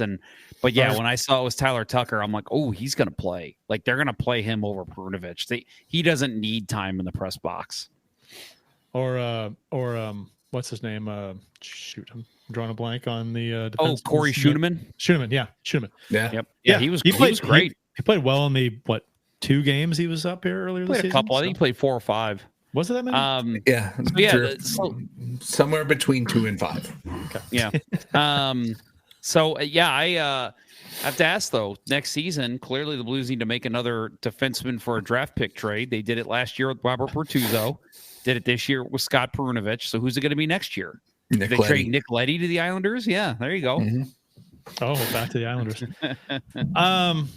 Yeah, I mean, he's done. His career's over, Leddy. I mean, I'm from what they said earlier, and it's interesting because he was hurt so early in the season after one game, right? And then four games, and it was like, oh, okay, he'd be out his day to day or whatever, and then week to week, and now he's like, what the hell's going on? They literally said, haven't heard about Leddy. When he got hurt, they literally said, like, oh, he'll be back in like a week. He just needs some maintenance days. And then it's like, here it is, January. They have said that he's been practicing. And I think he was on the last road trip. Yeah. And I think he went home early because he's having setbacks. But he is trying to come back. Well, and I get it. But and he's got one more year on his contract, too. So $4 million. So. If he goes on LTIR and Saad is no longer with the team, that's a couple of decent contracts that are the Blues don't worry about. Big money, yeah, and that's why a lot of people I think are speculating the Blues might go after Pettersson, which would be really interesting. Yeah, but are you going to give up Kyrou to do it? Right, Kyrou or Thomas. I think one of those guys has to go the other way. I think you got to give up one of your elite prospects. I don't know. I think you could get it done with a Snuggerud or with a. I'll tell you what. If the salary cap isn't an issue with what acquiring a fantastic known and giving up an unknown in the NHL. I mean, we got a few really good prospects. But they haven't played the NHL. So I've always been like, man, if you can trade a guy for a young, really good, proven NHL player, I mean, that's plus if it fits in your cap, right? So Pettersson's a guy that is a Blues killer too. So it'd be nice to not have to face that 3 times a year. But Armstrong said in his presser, right, we're not going to give up those young assets to try to make this current team better. No, not this season. Right? Yeah, I'm not saying for this season either. I'm saying it would have to be a trade and then sign. Like if you work out a deal with Vancouver, you'd have to say, hey, we love this trade, we want to make it, but you got to let us talk to his agent first and see if we can get a deal done right after we acquire him. Yeah, and it's not going to be a rental by any means. That'd be stupid. No, there's no point. And a team, I mean, we're not a cup contender, so why would you do that? Yep. So I mean, if we're a cup contender, that's a different story, right? I mean, then that changes the whole outlook of, well, you trade a good prospect for a guy that you can maybe get a rental and win you a cup, which they say every year that doesn't really work out for teams when they acquire that big name at the deadline that they don't typically win a cup with that guy. It worked for us. We got Michael Del Zotto. Right. Good point. I stand corrected. And the Blues did place Brandon Saad on waivers Tuesday. He cleared. But the Blues placed him on unconditional waivers on Wednesday for the purpose of contract termination. So he is, I assume, and I don't think when Armstrong talked on the radio today that I assume this was done because Saad said he did want to go to Springfield. So I believe it's not been officially said, but it sounds like that's what happened. Yeah. That basically once he cleared, he was like, I'm not going to Springfield. Right. And they both said, okay, let's terminate your contract. And he's going to lose $5.425 million. Oh my Lord. Okay. He's not going to lose that. He's losing out on that from the Blues, but he's going to sign for a chunk of that somewhere. Maybe not half a lot. Half. I'm thinking maybe $1 million. No. Well, I think he gets like 2.5, 3. Oh, I don't know. 2.5. I bet you it's 2.5. Oh, you know what? That's okay. I'll back up. If it's a cup contender, maybe a 1-year contract, cup contender, just try and win a cup, maybe $1 million, something like that. Do it, Patrick Kane. Sign for $1 million. But yeah, and I don't know. I do find it interesting because I feel like, dude, if you just went down to Springfield and finished out the year down there, you'd probably find a buyer in the offseason. I mean, yes, for the Blues, you'd have to probably lose a draft pick to get rid of his contract. But I just found that very odd by Saad. But I guess for him, it's like he still thinks he's got a lot left in the tank. And he probably is thinking like you, Kurt, like I could go sign a deal for half that and go play on a contender. I do think there's probably interest in him. I know you guys kind of disagreed with me earlier. I could see him, maybe not this season, maybe even not next season. I could see him eventually ending his career in Chicago. Obviously, he has fond memories there. Plus, he gets to play with Bedard. So maybe he goes. Maybe the goal for him is go win a cup this year, sign a 2 or 3 year deal in Chicago, and call it a career. I'm trying to think why Chicago would do that other than just nostalgia. I mean, Taze isn't playing there anymore. So bodies. You need to fill out that roster. Good Lord. Yeah, I don't know. Yeah. If I'm Saad, unless he just really enjoyed playing in Chicago. I mean, but if I'm Saad, that's like my last choice. I'm thinking, they're not going to be good for a while. So, yeah, but you got to think too. Again, maybe if he goes and wins a cup this year, it's okay. I want another cup, and you know what? I'll go play with Bedard. He sets me up, and maybe I get traded to another contender next year. Yeah, I don't know. I think as my biggest question about this whole thing was, it's a mutually agreed contract termination. This is not a buyout, right? We're not in a buyout window. So his cap hit is gone.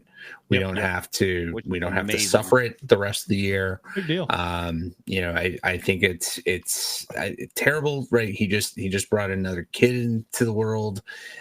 So for the family, it's like stress because you lost a lot of salary here, but he's gonna get picked up. Somebody is gonna sign the guy, and it's probably going to be like you guys said, a situation where it's going to be some team that is pushing to make the playoffs or is a lock and just wants to add that depth. Right? I could see Washington, honestly. They're pretty veteran laden and they're having a damn good year. I could see them being like, hey, nice little utility pickup at Brandon Saad. He can play 1 through 4 in the lineup. And yeah, I could see Washington. Vancouver is a team that has been struggling a little bit as of late. They're going to be making a pretty big move in either Pettersson or Miller. Maybe you get as much depth as you possibly can. I do think there's a couple teams that are definitely got to be interested in him. I don't think, Saad passing up the money.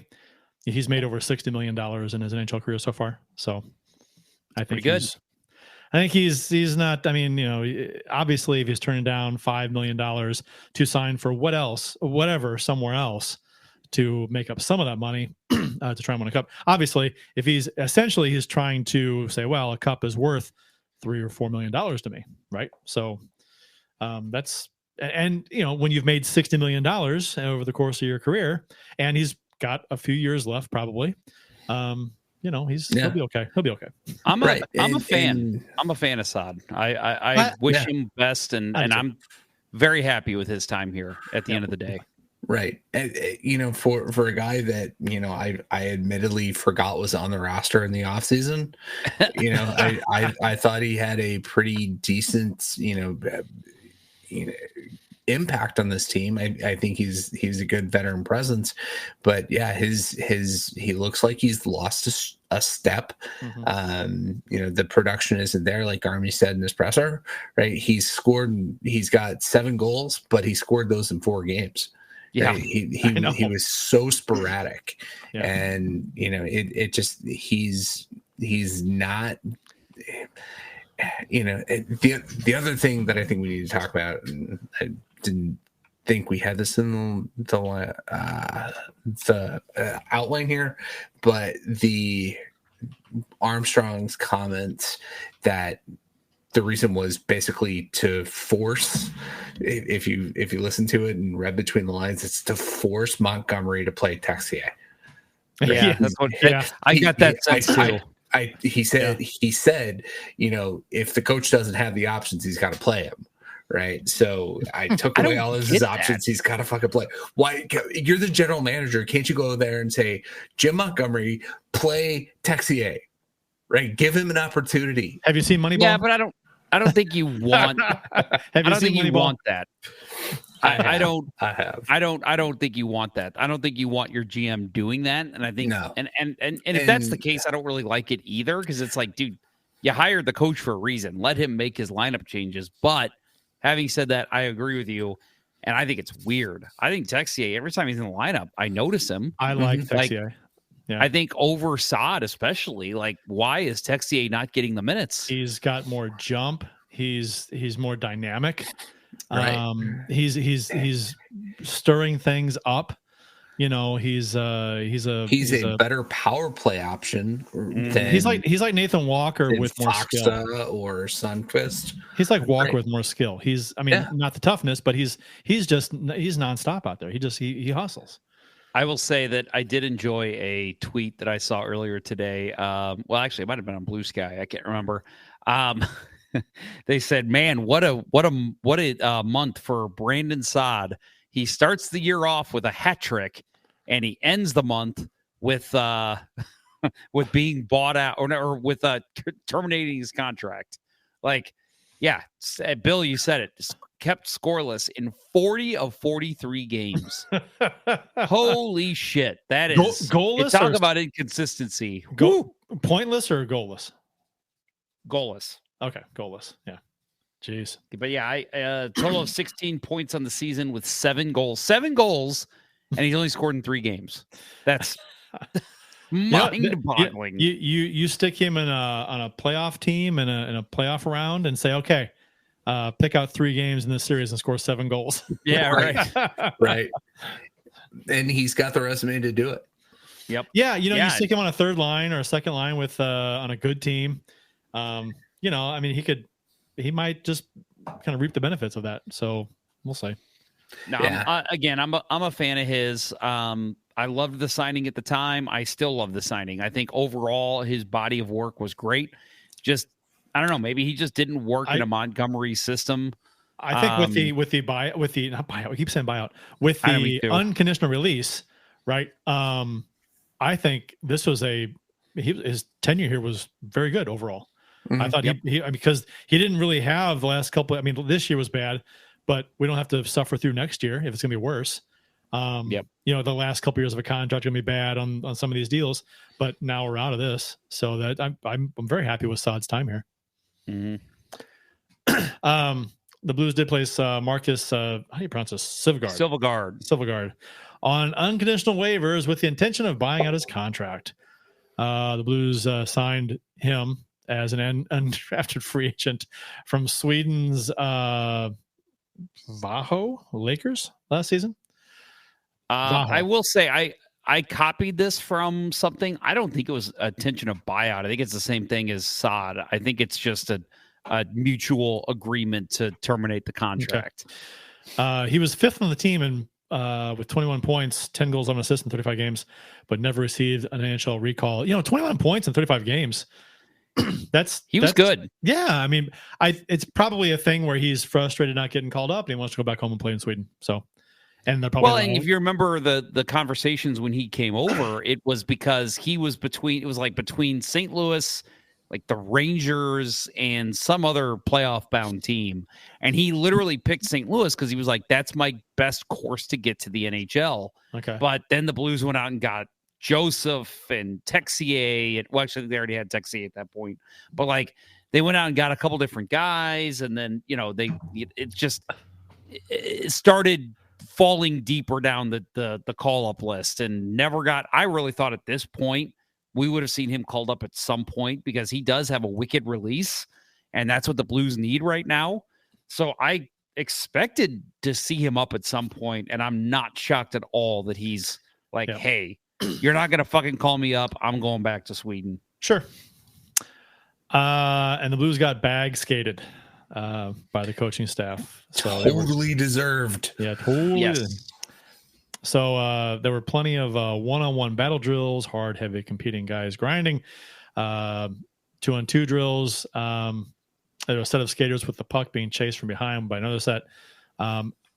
Practice ended with bag skates. And Montgomery was quoted as saying, it's a long quote, this practice was kind of designed probably at least a week ago, just with the 3 days between games we figured after the game last night, coming back with a real hard, intense battle practice. If there's an area of our team, and the stats that we keep that we need to improve, what the fuck? If there's an area of our team and the stats that we keep that we need to improve, That's what it says.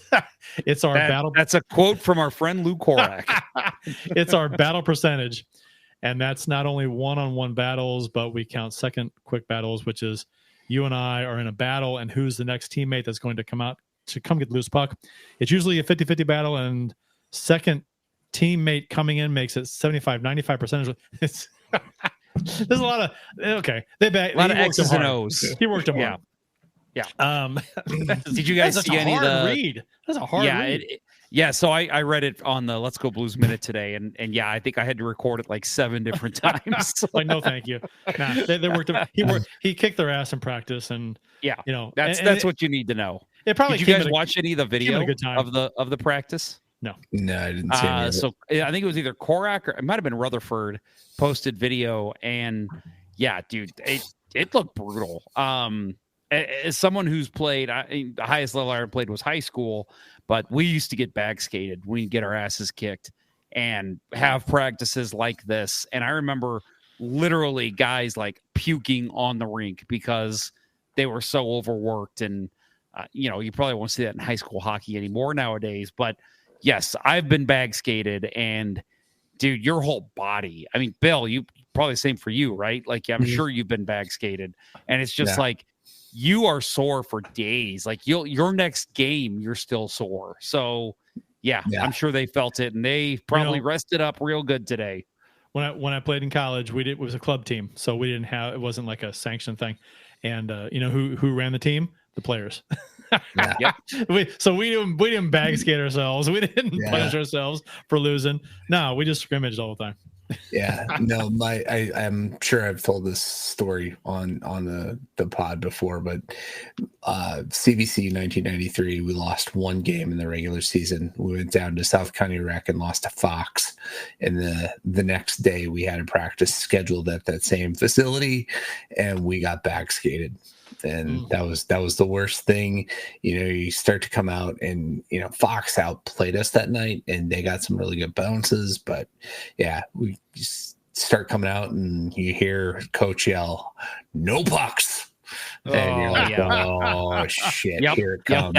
That was us too. It was like we would go out for practice, and we would always grab the bag as we were walking out of the locker room for practice.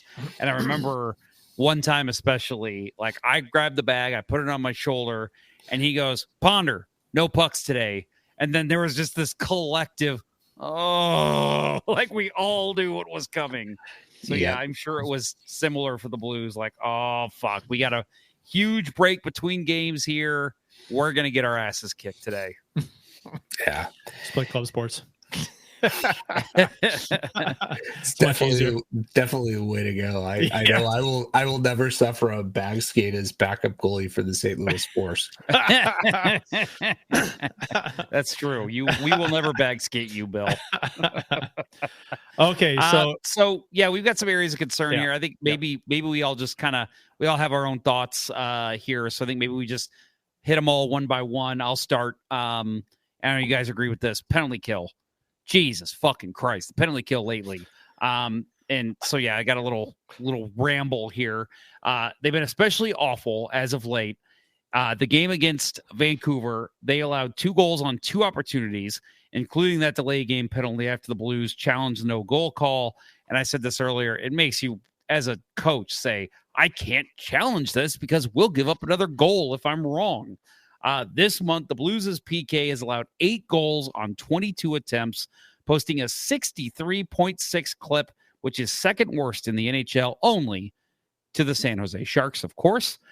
They've given up at least 1 power play goal every game since January 18th, in which they've lost 4 of 5 games in that time. In that span, their PK is an otherworldly 50%, allowing 6 goals on 12 opportunities. You know what I took from that? To me, what's that? You know what I took from that? That we have bragging rights over Teal Town. Yeah. No, so clearly, yes, there's other problems with this team right now. But to me, these last 3 games that they've lost, if you have a better penalty kill, I think you win at least one of those games. The penalty kill has let them down, especially against Vancouver. And it's been bad all season, but it's been incredibly write a book about how bad this penalty kill is I'd say this last month.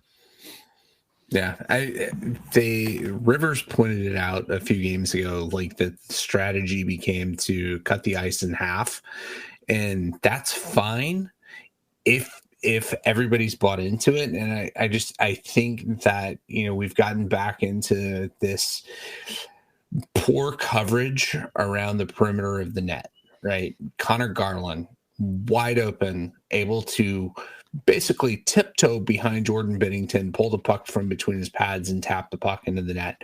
Not a fucking stick laid on him, right? Nope. That you don't see enough battle on the PK around the net, right? And teams have figured that out and figured out how to exploit us, and they've got to make an adjustment, right? That this is the one area that this team historically has thrived on, and the last couple of years have been terrible.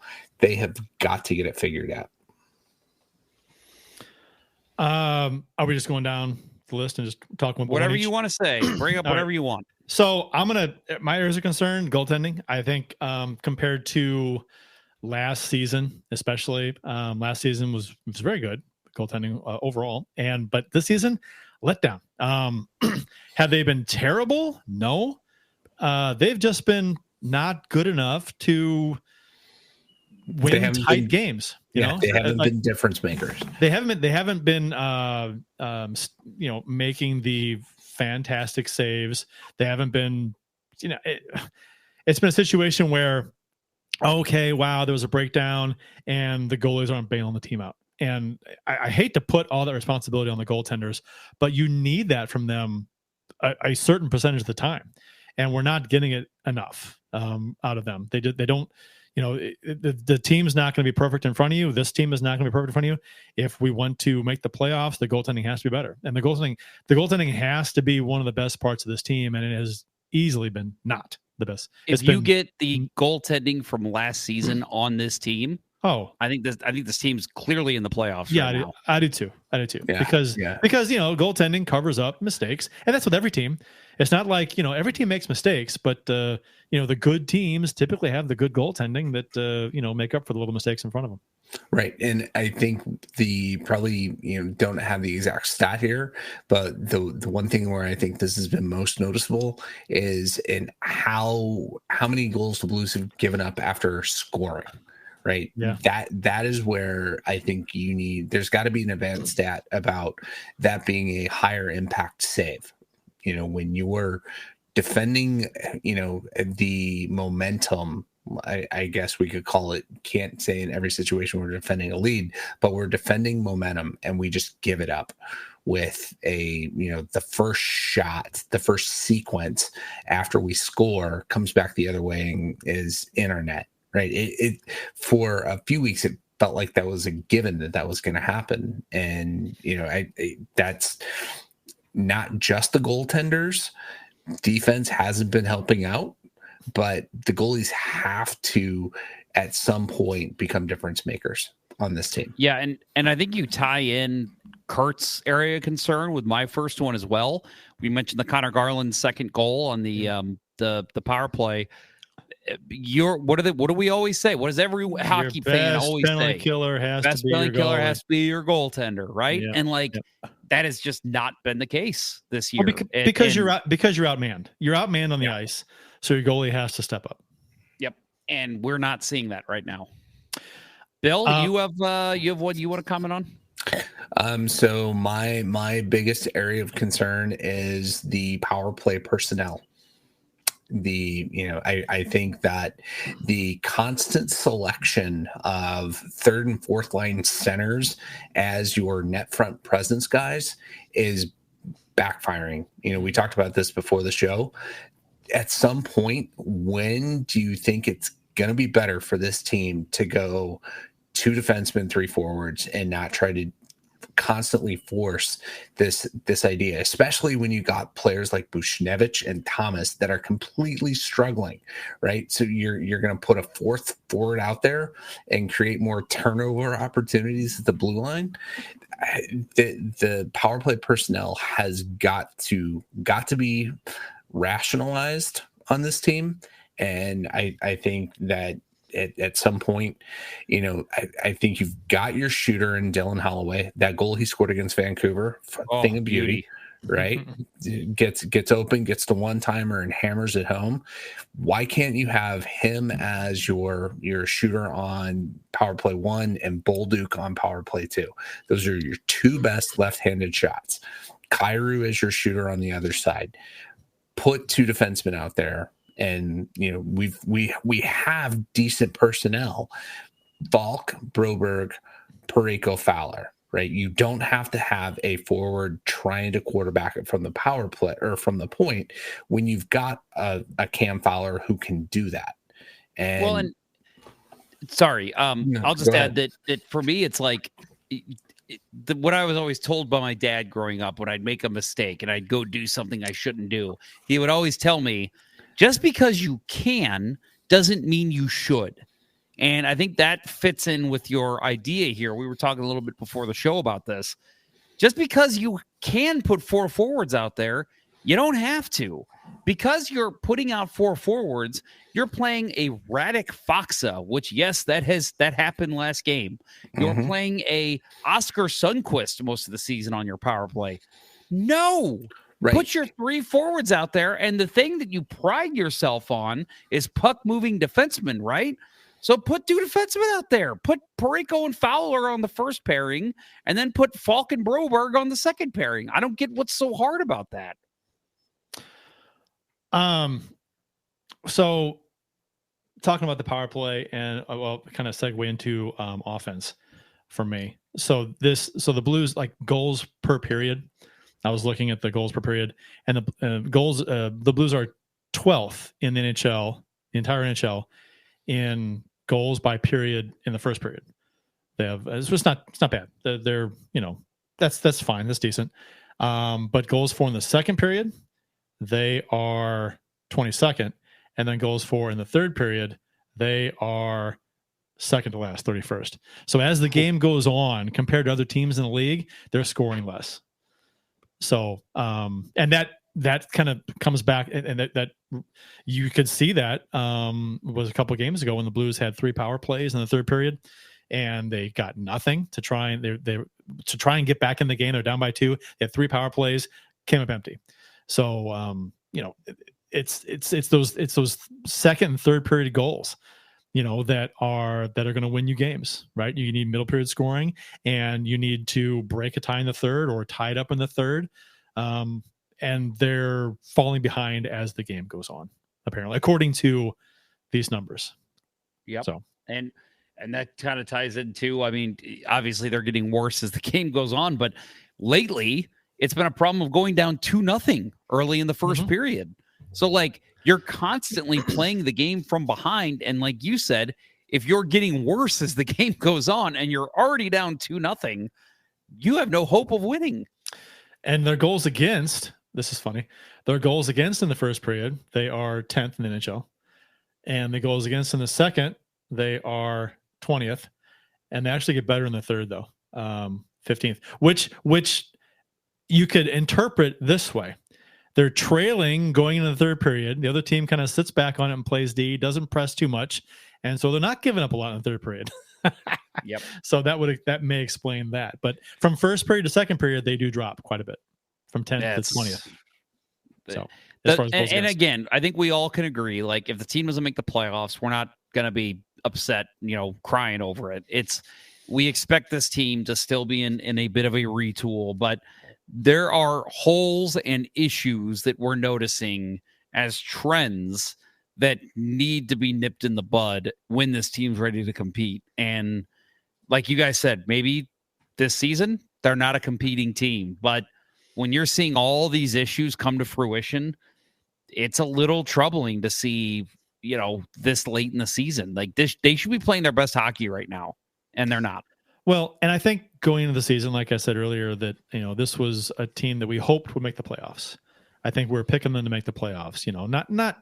Not finishing top 3. I think we kind of thought they were a wild card team. I think we all said that. Yeah. But so, and they're not right now. They could get hot and they could make it close, right? So they could finish there still, but they got some work to do. But, so I guess you got to put things in perspective at how we thought this team was going to be and where they are now. Yeah, it's a little disappointing. It's not like they were supposed to be cup contenders and they're out of the playoffs right now. It's, they're probably off by 8 points when we thought they might be 8-9 points. So overtime goal, I'm behind. Overtime goal, Sidney Crosby has defeated the Utah trademark infringements in overtime, 3-2. Yeah. Utah gets a point, but not the second. I'm way behind. I haven't seen the goal yet. Maybe here it is. Yep, there it is. I was about a minute behind. But yeah, so I think being upset where the Blues are right now is not the right word. Disappointed is a better word. Not angry, not mad. I don't get angry or mad anymore about stuff as much, and it's because of the cup. I don't either. I will say that the cup did help quite a bit as far as I don't have that mindset anymore of man, another year with no chance at a cup. It's depressing. Yeah, right. That's not there anymore. For me, it's the expectations. Right. I was still getting pretty pissed 2 years ago when the team really started to fall apart because I'm like, there's no reason for this team to be tanking this hard. But yeah, like trade O'Reilly. Yeah. Like it was like, come on. Like I get that you're not the quickest team out there, but what is happening? And a lot of that was defensive woes. But beside that point, for me, it's expectations. Last year, I expected this team to compete late for a playoff spot, and they did, and I was happy. I was like, hey, that's what I want from these guys, and that's what I want now. I still feel the same way, that as long as you're competing late in the season, that's what I want to see, but right now, it's a little disastrous. There's too many issues, and it's like, I'm not getting angry, but I'm getting a little frustrated watching this team. Right. I feel like we have that, because of the cup win, we can take that position of, I'm not angry, I'm just disappointed, right? The kind of the worst feeling a teenager can get from their parent, right? I heard that one frustrating. Yeah. Right. From my dad, it was, if you can, just because you can doesn't mean you should. From mom, it was, I'm not angry with you, I'm disappointed. Yeah. I think every kid's heard that, and I'm like, that's never good. That makes you just sit there and like, oh man. Have you had to throw that out on your kids yet, Kurt? No. I tell my dogs that all the time. Yeah. No, my kids are, and I think a lot of parents will say this, but I don't have any complaints about my kid. They're pretty much well behaved, good kids. They don't get into trouble. I haven't had to break that out yet, so hopefully I don't have to. Good. Hopefully you never have to. Yeah. So next up for the Blues, we got, unless you want to talk about more about some I'm good. I think we covered plenty. Yeah, I do too. Next up for the Blues, Friday, January 31st at Colorado.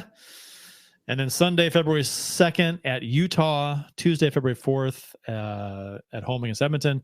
And then Thursday, February 6th, home against Florida. So it couldn't beat Utah last time. We've had trouble with Arizona, Utah in the past. So Utah, as far as I'm concerned, is a really good team mixed in with these other three really good teams. So this is the middle of the gauntlet that we talked about. Hey, you look at gauntlet. Utah's 1 point behind the Blues right now. So they are right in the mix there for the playoffs too. So I think we can look at this in a 4-game chunk here. Is like what? So I'm down on this team being a playoff team right now. Mm-hmm. So what would the Blues have to do here for me to change my mind? Beating Colorado is always sweet. I mean, that would lift my spirits quite a bit actually if they beat Colorado. And then you got to beat Utah because you can't just keep losing to that fucking team. Yeah. So if you beat Colorado and Utah, And then depending on what happens ahead of you in the standings, then maybe you gain a couple points. And then maybe you're like, well, if they can do well against Deadman, I mean, if they can win 3 or 4 here, get the 7 out of 8 points, maybe get lucky, and I don't know. But I say that, but they've lost 4 in a row, and or whatever it is, 3 in a row. So I think you have to win 2 games here in the next 4 games chunk, and I think one of them has to be Utah. You have to beat Utah. I think you got to do more than that. I think you got to 3 out of 4 to make progress, to move up. Right. I think that best case scenario is you get 7 out of 8, but you have to at least get 5 out of 8 points. I'll buy that. Yeah, I'd be happy with that. Better than 500. 5 out of 8 points would be. Yeah, I'd be like, okay. I mean, it's kind of treading water, but it's like, okay, that's your. Again, depending on what happens ahead of you. It's not treading water if you're on a 3 games losing streak. That's true. Right? That's a good. Well, you're just making up. You just right. If they were to win 3 in a row here, Colorado, Utah, Edmonton, you're like, hey, great. They're back where they were 6 games ago, right? Where they. So that's the problem with losing 3 games in a row. You got to win 3 in a row just to get back where you were 6 games ago. Yeah. So, and I'll tell you that the Colorado game does worry me. Just when I initially heard Rantanen was getting traded, I'm like, oh, a Blues killer gone. But who did they bring back? Marty Necas, and he destroyed us. The last 2 times we played Carolina. So yep. Yeah. Well, the last 2 times we played Carolina in Carolina, we handled them here in St. Louis. Well, he's having a damn good season this year too. So yeah. So yeah, I mean, but it doesn't matter. It's kind of like, for me, it's kind of like I don't know how the Avalanche feel about the Blues, but I want to beat them so bad. It's like I know they hate Binnington. Yeah, I want to beat them so bad, and a win against them would not just like a win, like 3-1, something fairly convincing, 4-1. That'd be nice. Speaking of the Avalanche nice. And overrated players, let's say, did you see who was put on waivers? No. Philip Grubauer. Really? Seattle has put him on waivers. Hate to see that. Memories of waivers, baby. Somebody should put that on Instagram. Little I think waiver image. I would, but he has blocked me, so I don't know if it'll. Maybe I'll do it from Let's Go Blues Radio. Wasn't that a thing? An Instagram image that he put on? He said memories from round 1, and it was of Binnington trying to fight someone after they lost. He said memories of your time in the NHL. So then I did memories of round 2 when he got shit stomped by, I think, Vegas. Yeah. And then round 3, I literally pasted his photo on a picture of a guy watching the playoffs. And I said memories of round 3. So then that's when I got blocked. So sensitive. Yep. All right. So, yeah. Well, we'll see. I mean, it's there. People act like there's a lot of games left. There are a chunk of games left, but I mean, it's as far as like making a move before the deadline and everything, it's getting late. So. Yep. The Blues are probably going to be sellers, so we'll see what they get rid of. I mean, Saad's. Who would you think is gonna? We'll have time to talk about this for a different distant show, but I mean, Saad's. Saad was a guy I thought if he's still here, he's gone at the deadline. Yeah. Perunovich, he's gone too. So it's like now what? Now you're getting rid of Suter. If you can, I think you might. I think because you want to give him a chance to maybe go win a cup. I think you keep Fowler. He's got term left. Yeah. But I think he moves. Suter's got this. Is Suter's only year, right? Last year on his contract. Yeah, he only signed 1 year. Yeah. So I think you definitely move him. I think he's not in your future plans. That's a no-brainer. He's gone. So maybe a guy like Radek Faksa. Faksa. Somebody said online Buchnevich. I'm like, he's not getting traded. No, not after he just signed that deal. He hasn't even started his new deal yet. People love to say that. Yeah. Let's trade him. He hasn't even started his new contract yet. He's not going to get moved. If you can move a Matthew Joseph, maybe you do it. He's got 1 year left on his deal after this year. Oscar Sundqvist, Torpchenko, I think you hold on to. Nathan Walker, maybe if you can move him, you do. But I don't know. There's not a whole lot of. teams, I think, looking for a Nathan Walker or a Matthew Joseph. I think Nathan Walker he's $775K per year. I think he's a great plug-in guy. I like him. And Washington might want somebody with that. He's started his career there. Might be an energy guy for them. I'll say I haven't watched any Washington's games this year, but yeah, I mean, so we've got after tonight 10 days left until the break, the pause for the Four Nations. Yep. And I think that when we get to that point, we'll know if the Blues are going to start if there is something to sell, will they sell it? Right. And they've got that much time left. So, yep. That's Big why Beaver says, are you all using Puckpedia? That site is heat. Yes, that is what I used. I got it up right now. You should definitely use it because they are our lone sponsor of the Let's Go Blues Minute. So they're a friend of the show, check out too. Puckpedia. Yep. Friend of the show. Yeah, we've had Hart Levine on, and he's the runner of the site, plus Taylor Dixon of Puckdoku. They are also partnered with Puckpedia. A lot of P's there. It's hard to say them all. But good thing you have a pop filter. Yes, right. So rapid fire tidbits. We got one thing. Utah says it's no longer pursuing Yeti as a potential permanent team name because of trademark issues. And I put it. You saw what the trademark issue was, right? Yes, Yeti. They couldn't secure it. They couldn't. It wouldn't grant them a trademark to the Utah Yetis because of the cooler.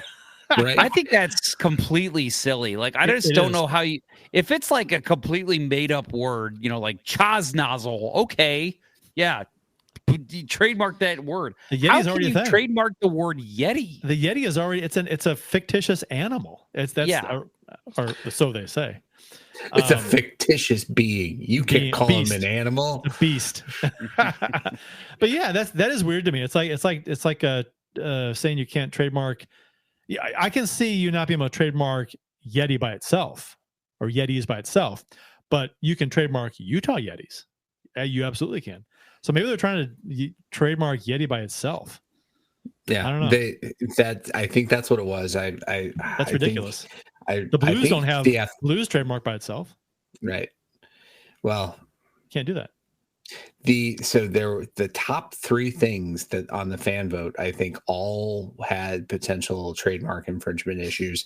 They applied for Yeti and were denied, which sucks because I was, when Seattle got named, I was hoping they were going to be the Sasquatch. Right? Yep. And I don't that wouldn't have gotten challenged, but because Yeti is such a successful cooler brand, right? They are a known commodity. But Jeff and I were talking about this before the show. You think that there could be some kind of deal made, like, hey, you can be our sponsor, right? You can be our flagship sponsor. Yeah, and it's interesting because I've dealt with trademark issues before. And there has to be an issue where if they feel there's an infringement, there has to be an issue where the average person may be confused as far as what they're referring to, whether it be the cooler or the hockey team. I'm like, it's not like you're releasing a line of cups or stuff you drink out of or dinnerware. No, it's a hockey team versus a tumbler. They're not even the same thing. The Baked Beaver Yeti wouldn't let them print Yeti on clothing. That's the biggest issue. Yeah, I saw that, and it's like, again, Utah why does Yeti have a monopoly over the word Yeti? Yeah, and Utah Yeti. So if they just want to put Yeti, or would it be the Utah Yeti or Yetis? Anyway, I think they were going to go with Yeti. So, but if they put Utah Yeti, that's a completely different thing. Now, it's weird that Yeti would have, like you said, Jeff, it's weird that they would have complete control over the word of Yeti, which they didn't invent the word. That's not right. That's a thing. It's a storybook thing. Right. So this is from Yahoo Sports article. U.S. Patent and Trademark Office specifically cited a likelihood of confusion for consumers due to other companies and brands with a similar name, most notably the Yeti Cooler Company. Yeah, different companies can feature a similar name if they are in clearly different fields, e.g. the Beatles, Apple Corps, and Apple Computers, but it seems likely an NHL team with the same name would clash with certain products such as the Cooler Company's apparel line. Yeah, because ice cooler, right? It's all this. Yeah, that is ridiculous. If it was a baseball team, not a problem. Well, but and because there's I also, ice involved, again, like I go to like if they wanted to name them the Utah Wampa after the character or the creature in Star Wars Empire Strikes Back. Again, totally get that. Star Wars made up Wampa. It's not a real animal. Yeti, and not that Yeti's a real animal either, but Yeti is like you said, Kurt, it's a word that has existed for a long time. Why does it fucking matter? And even if they're different things. Yeah, there's not going to be, you show me somebody who is confused between a Yeti cooler and the Utah Yeti. I guess if you have a shirt that just says Yeti on it, can I not have a shirt that just says Cardinals? I can. Do you have any shirts that just say Blues on it, though? Or Blues? I'm just saying that. So that's the thing, though, is that the Blues don't have trademark. They don't have rights over the word Blues. They have rights over St. Louis Blues, like the Yeti would have rights over Utah Yetis or Yeti. Yeah.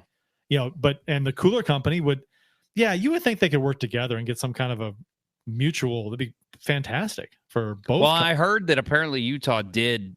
The Utah hockey team did reach out to Yeti, and they basically said like it was a no-go. Like it was a non-starter. Like Yeti had no interest. Well, then, on the hockey team, me being the vindictive person that I am, if they turn us down, then I'm going just full bore, trying to secure that name, or at least. You couldn't you have, we can't produce any shirts that just say Yeti on it, which why would you do that anyway? That's what I'm thinking. That was my question. The Utah Coleman. Well, why would you do that anyway? Why would you put Yeti on it? That was my point was, do you have any equipment, any gear, a hat that just says Blues? I don't think I do. Like everything I have, whenever it says Blues, it says St. Louis Blues. Mm-hmm. So that's a real easy solution to me for the Utah Yeti to just be like, okay, whenever we want to print the word Yeti, we just got to make sure Utah is next to it. There are all kinds of rules that people have with their trademarks and logos and usage and how it can be used and what it can be used with. Every company has a booklet, a binder full of rules on how logos and trademarks can be used. And Yeti, you would think that it'd be easy to just say, okay, when we use the term Yeti, it has to be accompanied with Utah on any merchandise or anything. Fake Beaver says, make it plural unless Yeti copyrighted the plural as well. They did. Yes, that is. It is also, they have copyrighted Yetis as well. Again, which and he brings up here, Yeti refers to the abominable snowman. It's been a Tibetan myth since forever. Yeah, like I'm looking at it like, let's say some temple in China wants to release clothing of the Yeti.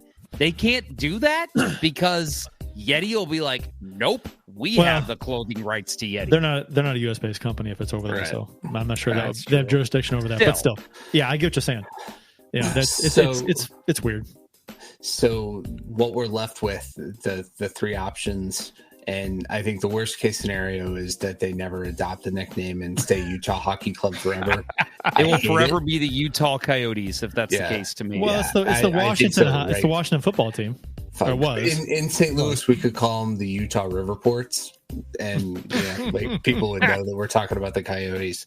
But the other two are the Mammoth, right? Which is kind of like now you've got a trend with the Kraken, like you've got extinct or mythical creatures in a singular, but the newest one is the Utah Wasatch. What the hell is that? Or the Wasatch Range, the mountain range where all the ski resorts are. I don't like that. Not terrible, but yeah, I would prefer that over Utah Hockey Club. Wasatch is, to me, that is a huge non-starter because to me, that name is going to get butchered by non-hockey fans. Like, I don't want to have to talk to somebody and say, "What's a Wasatch?" Don't do that. I want to meet the person that gets confused between Yeti Coolers and Yeti Hockey Team. I'm sorry. Or okay, so my first joke wasn't as good because Coleman sounds like Coleman, but I was thinking Coleman Coolers. But what about Igloo? The Utah Igloo Coolers. Still think they should go to Igloo first. Yeah. Go to Igloo first and say, "Hey, Yeti turned us down. We want you to be our partner. If you'll share the copyright, we'll just of those three, it's got to be Utah Mammoth, right? That's the one I'm like, okay, I can. That's still not my favorite, but it's better than Hockey Club or Wasatch. There had to have been better ones than Wasatch that were suggested before. Oh, I'm sure there were. Storm and Mormons. The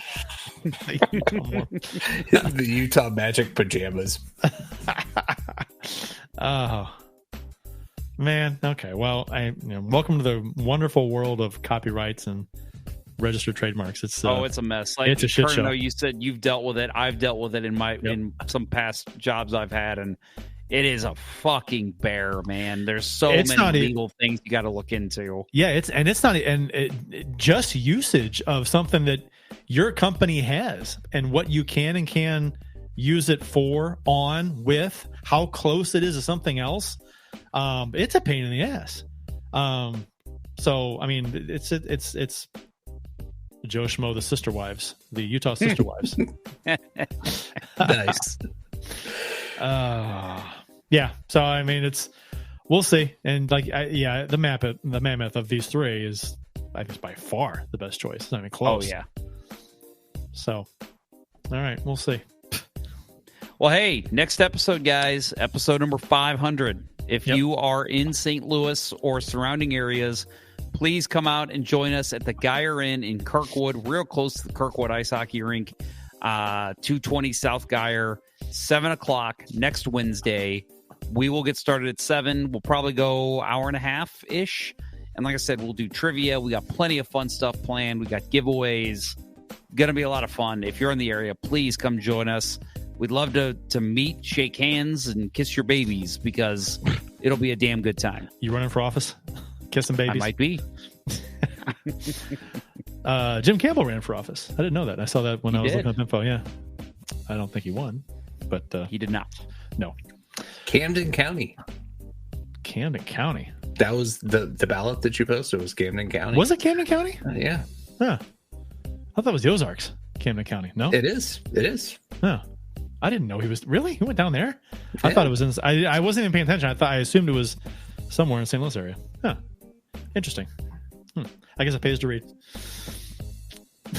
That'll wrap up episode 18 of season 14 of the original St. Louis Blues Hockey Podcast. Let's Go Blues Radio.